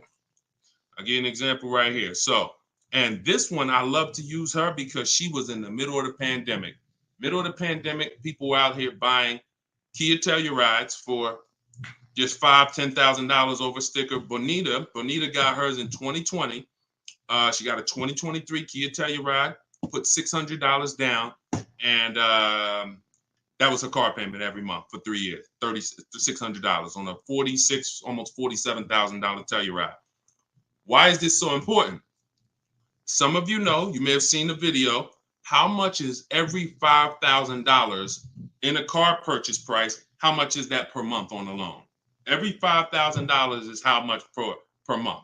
So we're going to compare Bonita's incredible lease deal she got to someone who bought this same vehicle to show you that if you should have bought, but you if you should have leased, but you bought, there's no way to win. It's over. $100. Good job. So that's clicking in. Ronald, great. $100. So whenever you look at a car, you look at a $10,000 car, your mind should automatically say that's $200 a month. 5-year loan. $20,000 car, $400 a month. 5-year loan. $45,000 car, which is about what Bonita got, that's a $900 car payment. So there's people driving this car. We're not even taking into account the taxes and anything like that. That'll put it up probably about 40. Actually, that'd be put it about 50. For her truck was 46, taxes and fees, call it 50. It's about $1,000 car payment for 5 years. She's paying $600. This is why there's no comparison. And sometimes your mind may play tricks on you. Yeah, but it's more than that. Is it? If you and I both drive out the same lot, same exact vehicle, we're not putting any money into the deal. See, I want to make sure I keep you on track when neither one of them are putting any money into the deal. They're literally just going in, no down payment. All right, what's my deal look like? $600 a month, great lease. $1,000 a month, 5-year loan, no money down. So when we leave it the same, if I'm paying $1,000 and you're paying $600, is there any question of whether you're winning right now financially? Same vehicle. So as we drive, the only way you can eventually win, or I could eventually win if I bought, I'm paying $1,000, but I'm going to keep this vehicle long enough. So in 10 years, my Telluride is maybe worth $9,000. I kept it 10 years. It's worth $9,000 out there, but it's not losing value anymore. It's been in my household and I was able to outlive the depreciation. So now I win. Doesn't mean you lose. See, it's not like, oh, well, you lost, you should have bought. No, Bonita knows I'm not keeping 10 years. I'm not keeping 8 years. That's not my goal. Therefore, I'm going to shop for great lease deals and I'm going to pay pennies on the dollar compared to people buying. And that's my win. So there is no should I buy or should I lease? Do you recommend leasing over purchasing? I recommend leasing when you should be leasing, which means you're not keeping your car 8 years. I recommend buying when you should be buying, meaning you're keeping your cars 8 years. You're going to outlive depreciation, pay it off, and have a car that is not losing value in your driveway in 8, 9, 10 years.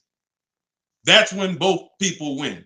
And if you're stuck in the middle, then what I recommend is you get out of stuck in the middle because you're losing tons of money. Get out of being stuck. Buying leases out, buying loans, trading them in. Get to one, choose a side. I put 2 good sides in front of you. Choose a side. All right? Good question, though. Go ahead, Dolan, cue the next one up.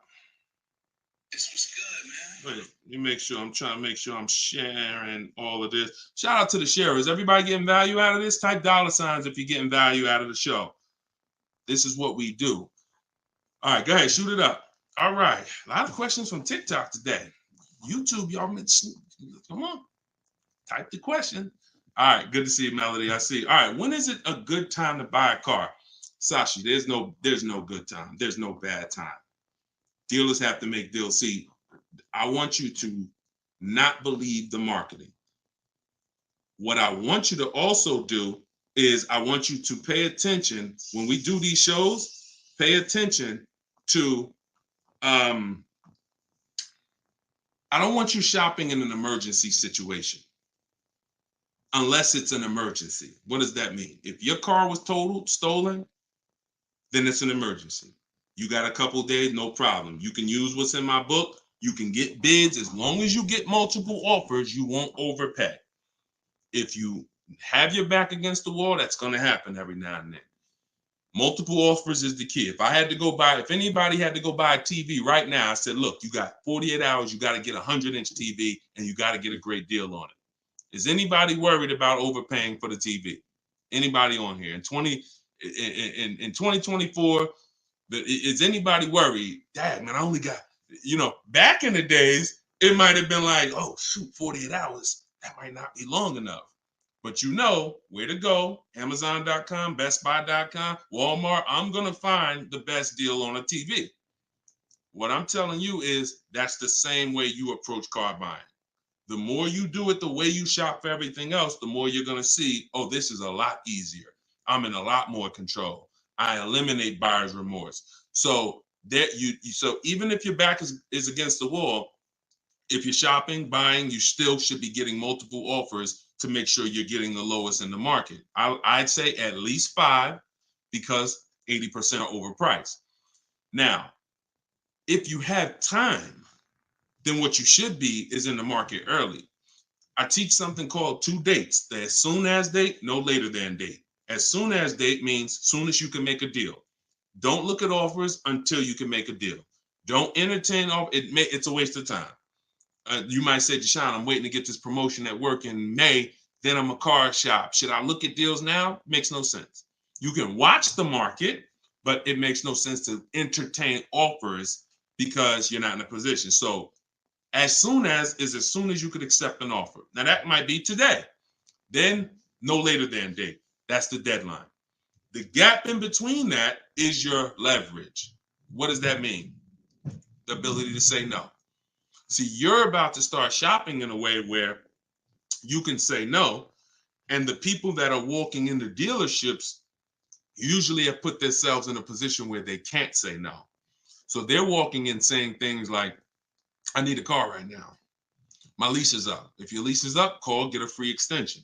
You shouldn't be shopping with your back against the wall. They're walking in saying things like, man, nobody has cars. That's because one dealer they walked in didn't have cars. Maybe they went to a second one, didn't have the color they want, and they're like, man, nobody has cars. They're broadcasting that energy, which is actually that's going to cost you. When car salesmen take it from me, I was in there every day of my life for 14 years. Not every day, we had days off, but when you say things, we're trained to hear them. No one has cars. That means the price just went up. If I have a car, you're going to pay more for it. This is what the 80%, this is how the 80% think. It's a mind game. So you don't want to be there. You want to be at home. And when you have the ability to say no, now here's what you do. You reach out to dealers for your offers and you're telling them, hey, I can make a deal right now. This is what I'm looking for. But I don't need a car until July 3rd. See, that's power. That means, hey, if I got a car coming next month, I can talk to this person about it. Most times a person walks in, they need a car this week, next week. That means whatever's on the ground, that's all we can talk to you about. But when a person has been proactive in shopping, which is what I want you to do, which is what I'm going to teach you to do, it's all in my book, and it's everything you'll hear me talk about, is when you have the luxury of time, it benefits us. We make our contacts. A dealer might say, look, I don't have a car right now, but I got one coming in 6 weeks. Is that good for you? Yeah, give me an offer. Absolutely. Now, we don't talk. So I'm telling you, you could do it your way, which is call. I always say, ask for sales managers if you're trying to get offers online. If you're trying to get offers from home, we need at least 5. If you're going to do it my way, if you're going to get deals like Danielle and like the people you see me broadcasting the show, you get it at least 5. Sometimes we get 10. I think somebody we showed the other day had 10 offers. So the point is, if you have the luxury of time, you want to use it. Don't be sitting here saying, man, I really can make a deal now or 3 months, but no one knows that. And then you wait until you only need to make a deal in a month. Now you start contacting dealers. You've given away some of your leverage. And if you're shopping for a used car, you can watch the market. When you start looking and you can see, man, I've been watching these cars for 45 days. I see the prices. When I first came, the low side of the market was like 26. Now I see that low side is about 24, 25. So these are things you can't do when you're shopping when you need a car. So there's no good time to buy a car because dealers want to make deals throughout the month. But there is a bad time if you've used up all your leverage. And if you've used up all your time, then you must do multiple offers or you're going to get killed. Sorry to say, there's no other way to say it. If you don't know how to shop multiple offers and you walk in needing a car in 2 days, you are going to overpay. So multiple offers is always the answer. All right. Go ahead, shoot the next one up, Dolan. Great question. This one's from YouTube. I'm only able to get a rental for delivery work. Is there any cons to this method? I don't really, okay, I think you rephrased it. Is there a proper way to rent vehicles for work, or is it fixed market and there's no way to save money? Absolutely not. Renting is going to be way too expensive compared to, this is why when people say, who's heard leasing is like renting? Who's heard that? Type the raise your hand emoji or type me if you've heard leasing is like renting. It's one of the most ignorant statements that there's a lot of ignorant statements made about leasing, but that's one of them. Renting is expensive. Renting, you don't get a lot for your money. It's usually a short-term thing, 1 day, 1 week. You know, maybe if you had an accident, cars total 30 days. It's not meant to be long-term. So what I would tell you is if you were renting a vehicle, I would tell you try to go on Turo, try to find somebody who's willing to rent to you, possibly on a long-term basis where it's not going to be as expensive. Because I'm guessing if you're renting, there's a particular reason for that. But the money you're going to pay in renting, you should probably put some of it to the side, try to get you a car, cash, Facebook Marketplace, something to get out of that cycle and start to rebuild. In my book, I have a strategy of plan B, plan C for bad credit, where, you know, you can talk about cash, you can talk about buy here, pay here, even buy here, pay here, if done right, is better than renting. When I was 20, my second car, actually, my first one was a $500 car. And after I got a buy here, pay here Chevrolet Cavalier. It was, I put $1,500 down. I paid $50, I think, a week. And I paid off the car in a couple months. That car lasted me 6 years. So the key with buy here, pay here is to make sure you're getting a great car, a quality car, but renting, that if I had to rent a car and I'm in a position, I would try to find somebody on Turo, the lowest price per day, and then see, hey, if I did a long-term per month rental, how much would you give it to me for? I try to work that out, see how that works. All right. God bless with that. All right. Next question, Dolan. Shoot it up. We're getting a lot of questions, so I'm going to try to move faster through the answers. This one's Facebook. Once you have the car you've decided on, how do you go about getting multiple offers from dealers? Well, you could do it the manual way, which is I would see the only bad thing. See, and here's the thing. You guys know if you've been on, if this isn't your first time, if you've seen, you know I don't hold back. But I can't teach you scripts that I've written specifically so you don't have to talk. There's tons of scripts that I have in my book that you're copying and pasting from email, because when you're trying to get quotes online, you're dealing with trained people. And unfortunately, those trained salespeople are dealing with untrained customers that are not giving them what they need, not giving them the information. So 9 times out of 10, they assume anyone online doesn't really know how to shop online. they're defensive and they're not even going to give me what I need to make them an offer. That's why I keep trying to get them to come in. So when we do our copy and paste, we're giving them what we need. And that's the only reason I say I can't explain that to you. The only way to use that, like, all right, there's scripts for everything. There's 3 levels of contact when we're contacting online. This is my 25 to 5 strategy. You're using this for new cars and leases, not used cars. Different strategy for used cars. New cars and leases, you're using my 25 to 5 in the book.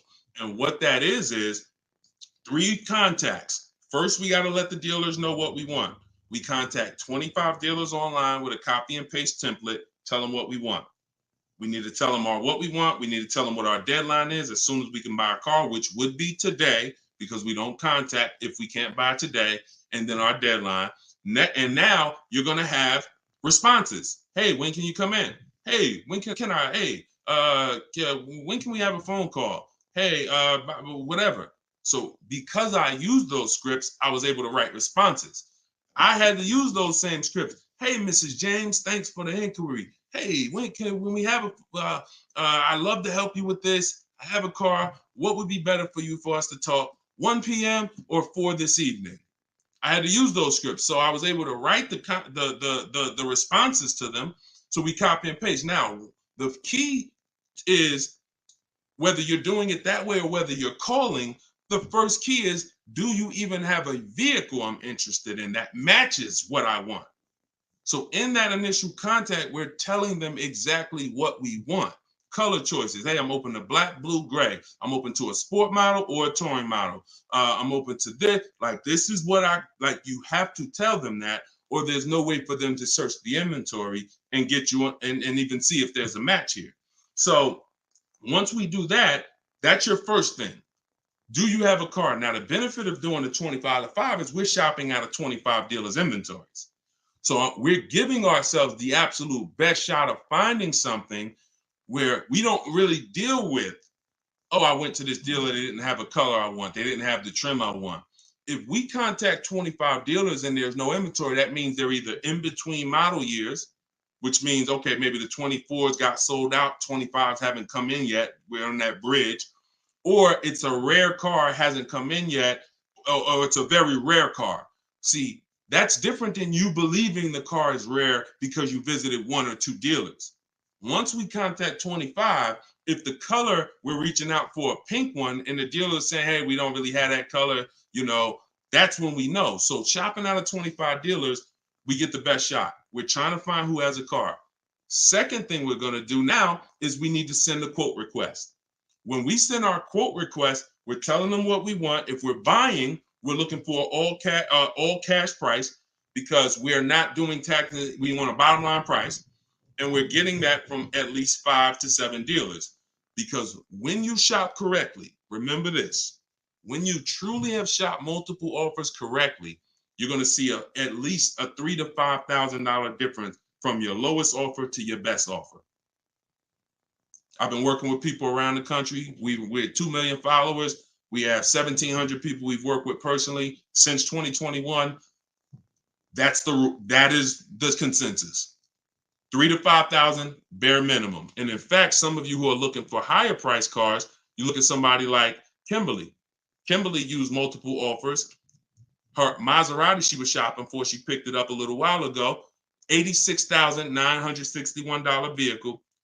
They offered it to her for $66,261. Deshone, that sounds crazy. She saved 20 grand. Actually, 20,700 on that offer. So now you never can pick. You don't know where the bottom is. She didn't go in saying, if I can't save 20 grand, I'm not getting it. That's not how we go in. We go in, we do multiple offers, and we let the bottom reveal itself. We don't choose the bottom. All right. So once we do that, we're getting our quotes, and there's going to be a lot of people who try to stop that. Hey, we only do business in person. When can you come in? So you need scripts to respond to all that if you're going to do it fast and shop like we shop, 60 minutes, 90 minutes.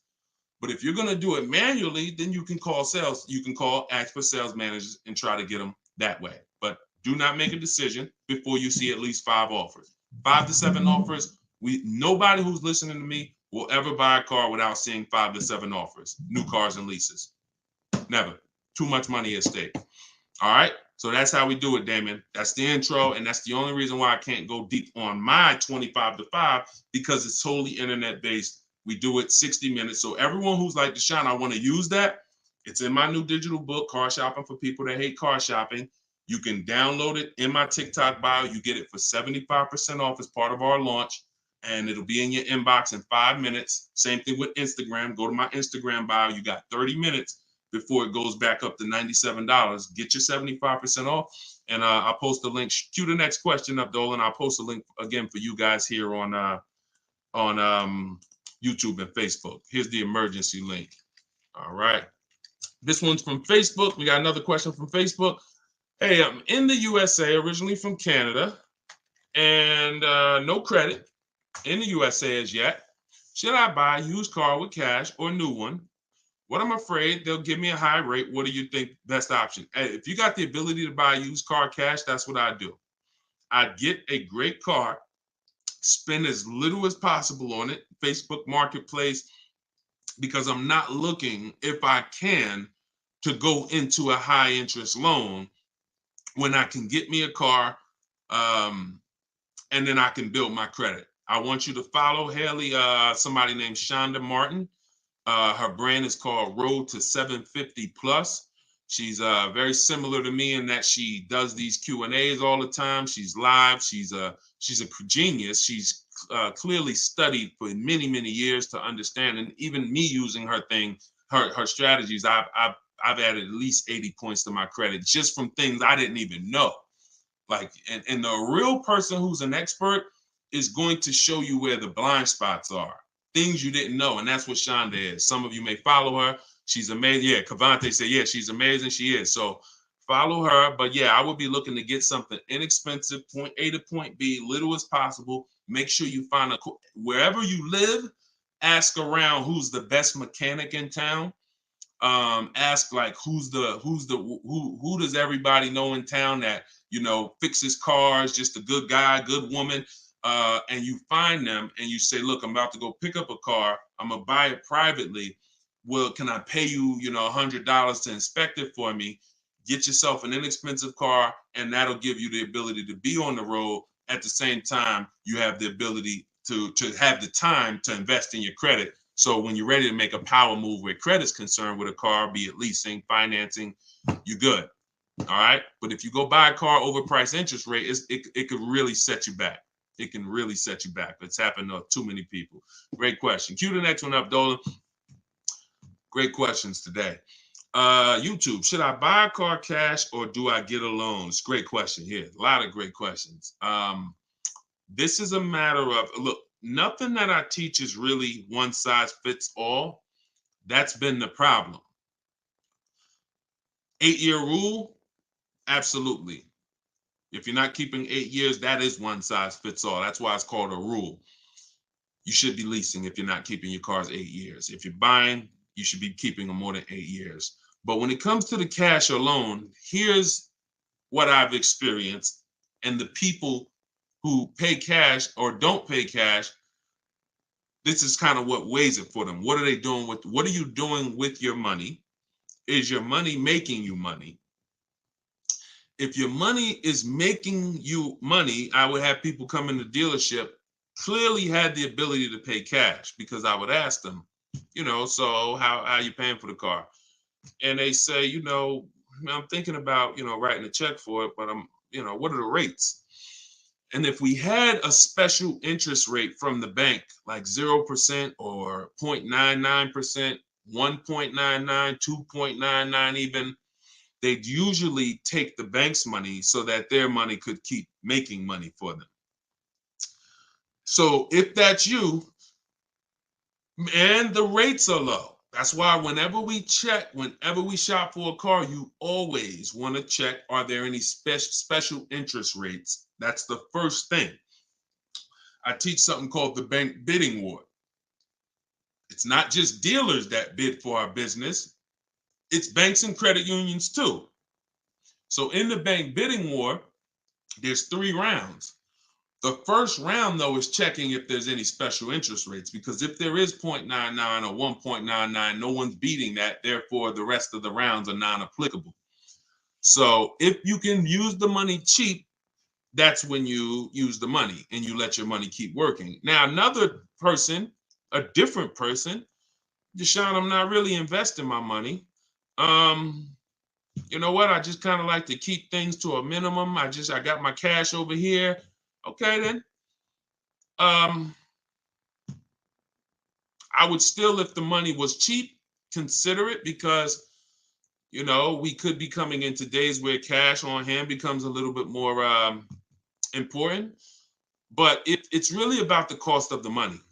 If rates are high, 6, 7, 8%, 9%, 10%, then you want to put as much down on these cars as possible. If you're buying them, you want to put, you want to pay them off if you can, because the money is expensive.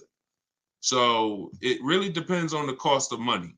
People, when the cost of money is cheap, they benefit from that, and I would think that those principles will work for anybody, and that's, you pick and choose which one of those situations fits you. But if you check the special interest rates, that usually puts it to bed. You see 0.99, it ain't no reason. Why would the bank's basically giving you free money to use. You can keep your cash on hand and, still get the car. So I know some people don't believe in that. They don't believe in interest, but here's the thing. There's something called opportunity cost. Interest is not the only loss.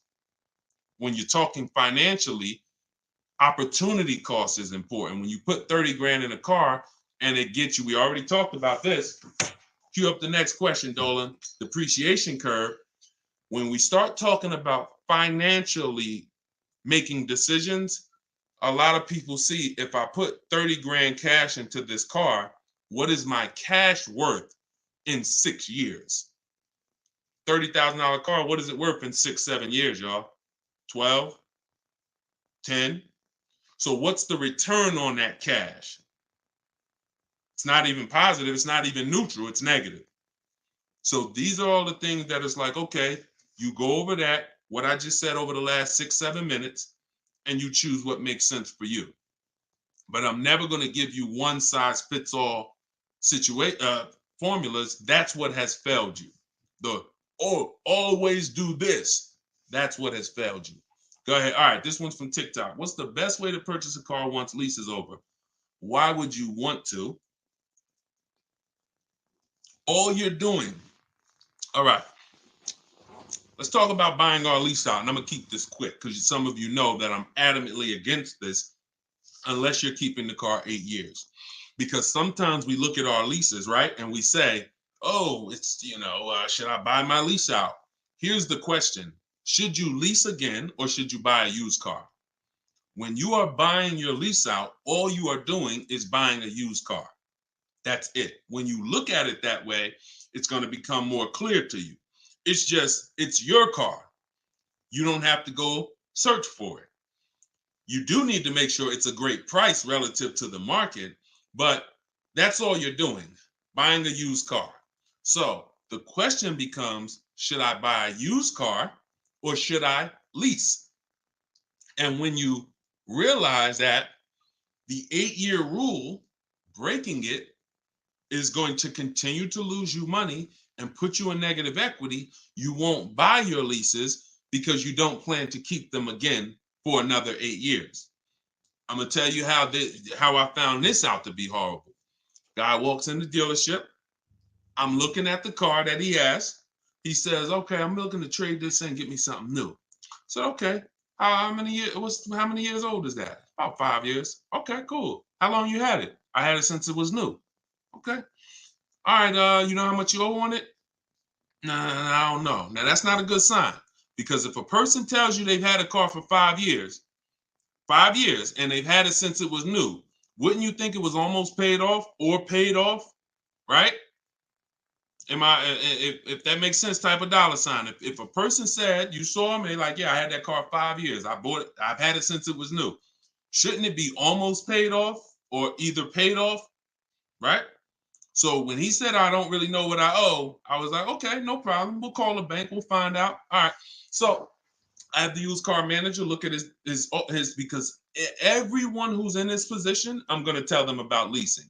So I'm looking forward to that because once I tell them about leasing and I show them the numbers and like, hey, you keep trading these cars, look how much you're going to save. And some people will come in and their car was paid off. And I'm like, good thing is whatever that car is worth, you're going to get all that back. You're not putting it into your deal and using most of it as a down payment. So I've literally changed people from financing or buying to a lease, giving them a check back for their whole car that they was coming to use as a trade. And they get a check for $12,000. And then they leave with a lease with no money down or little down. And they're like, yo, this is great. So I'm thinking I'm about to lay this out for him. And so used car manager goes, looks at his car, may say like, okay, I think the car's probably worth about 18. Okay, perfect. So let me call the bank. Find out what he owes. Hey, how are you? I'm calling for Mr. Johnson here. Yeah, he's interested in replacing his car. We need his payoff. Okay, the payoff is 18,000. Wait a minute. How the heck is the payoff 18,000? Hey, Mr. Johnson, they saying you still owe 18,000. Dang, it's that much? Yeah, I didn't know it was that much. Wait, I thought you said you had the car since it was new. Yeah, I did. You know what happened? We leased it for 3 years, and then we had bought it when we bought it after the lease. That's how I learned how bad this was. So I'm like, okay, because when you buy your car off lease, most people, you're going to need a 6-year loan to have a similar payment. So if your payment was 400 and you buy the lease, you're typically going to need a 6-year loan to have around the same payment, right? So picture this, 3 years to lease it. Then you get a 6-year loan. 6 plus 9 is what? 6 plus 3 is 9. Anybody on here signing up for a 9-year loan on a car? Anybody? We got a lot of people on here. Anybody on here signing up for a 9-year loan? No? Okay. Room's quiet.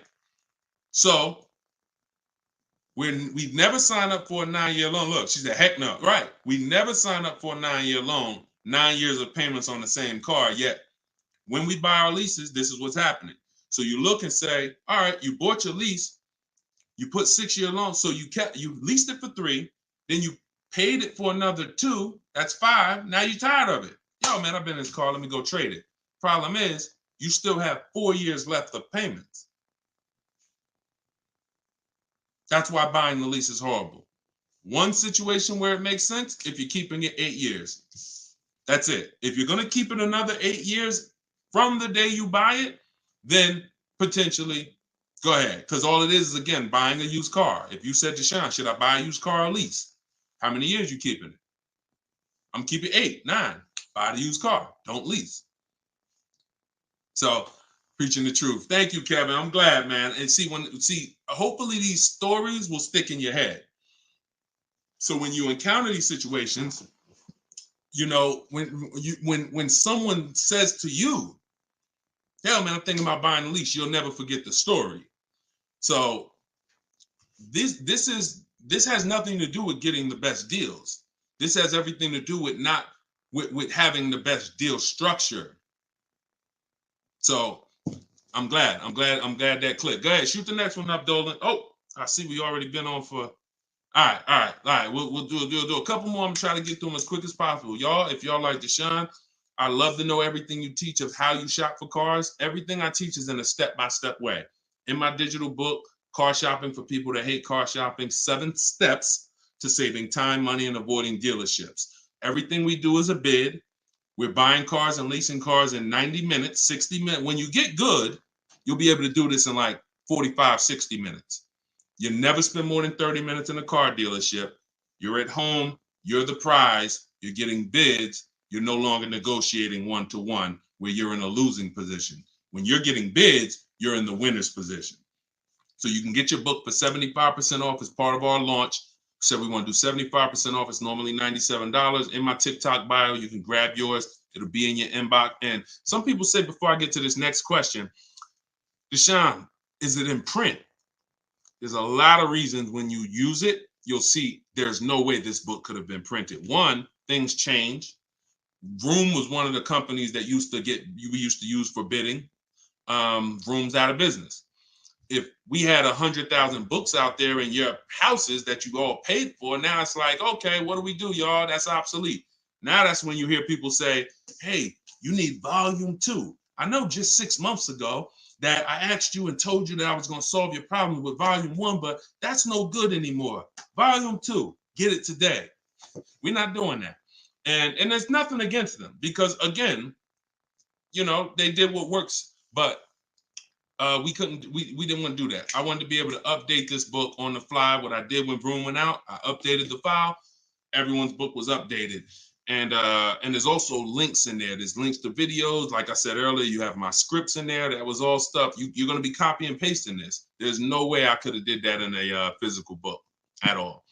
All right. What do you think of swap a lease? If you can get a great lease deal, absolutely. Absolutely. We always divide the monthly payment into the MSRP. The 1% rule has existed way before I started, way before I even got in the car business. The 1% rule said if you can lease a car for less than, for 1% of the MSRP, no money down, no money out of pocket, just, covering the first month's payment, you stole the car. Coincidentally, every lease I've ever had was under 1%. I paid $330 a month for my $35,000 Jeep Grand Cherokee Laredo.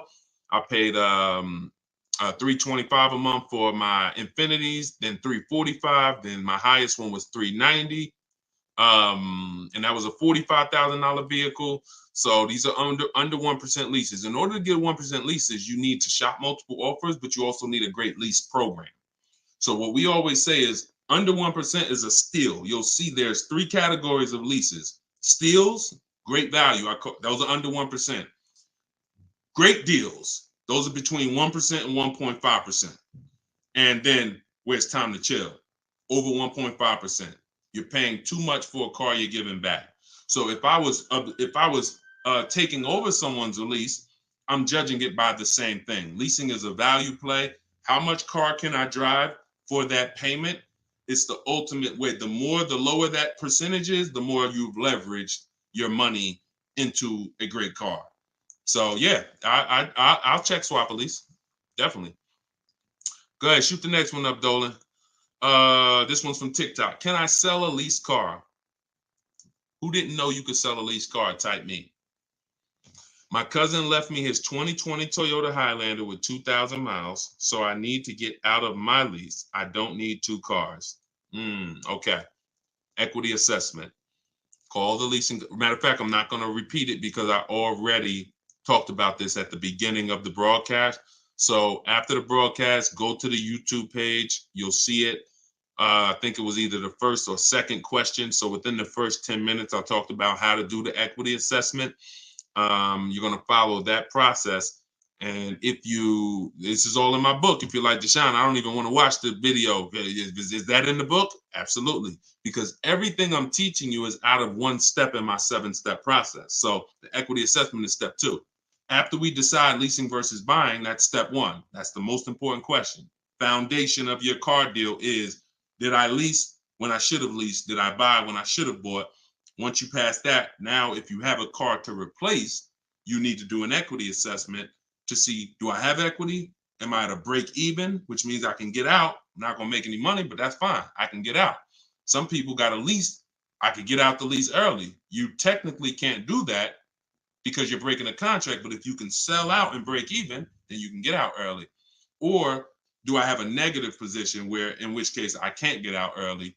In the case of a negative, if you have a negative position on a lease, you can't get out early without penalty, without those payments. But if you're a negative equity on a finance, then that's different. There's no negative equity in a lease. I know we kind of use these terms interchangeably. Negative equity is only with a finance because you have to pay the money. With a lease, if what I get offers for, if it's below my payoff, then I just stay in the car until the end. I don't have negative equity. So you do the equity assessment, and hopefully you can break even. And the good thing about Toyota, if they haven't changed it, and I remember right, they don't have a third-party restriction. So you should be able to, if those offers you get are what you owe or higher, then you should be able to sell that car right to CarMax or Driveway or AutoNation, whoever makes you the highest offer, and you can be out of it literally. You do that today, you could be out of that car tomorrow. All right, so keep me posted.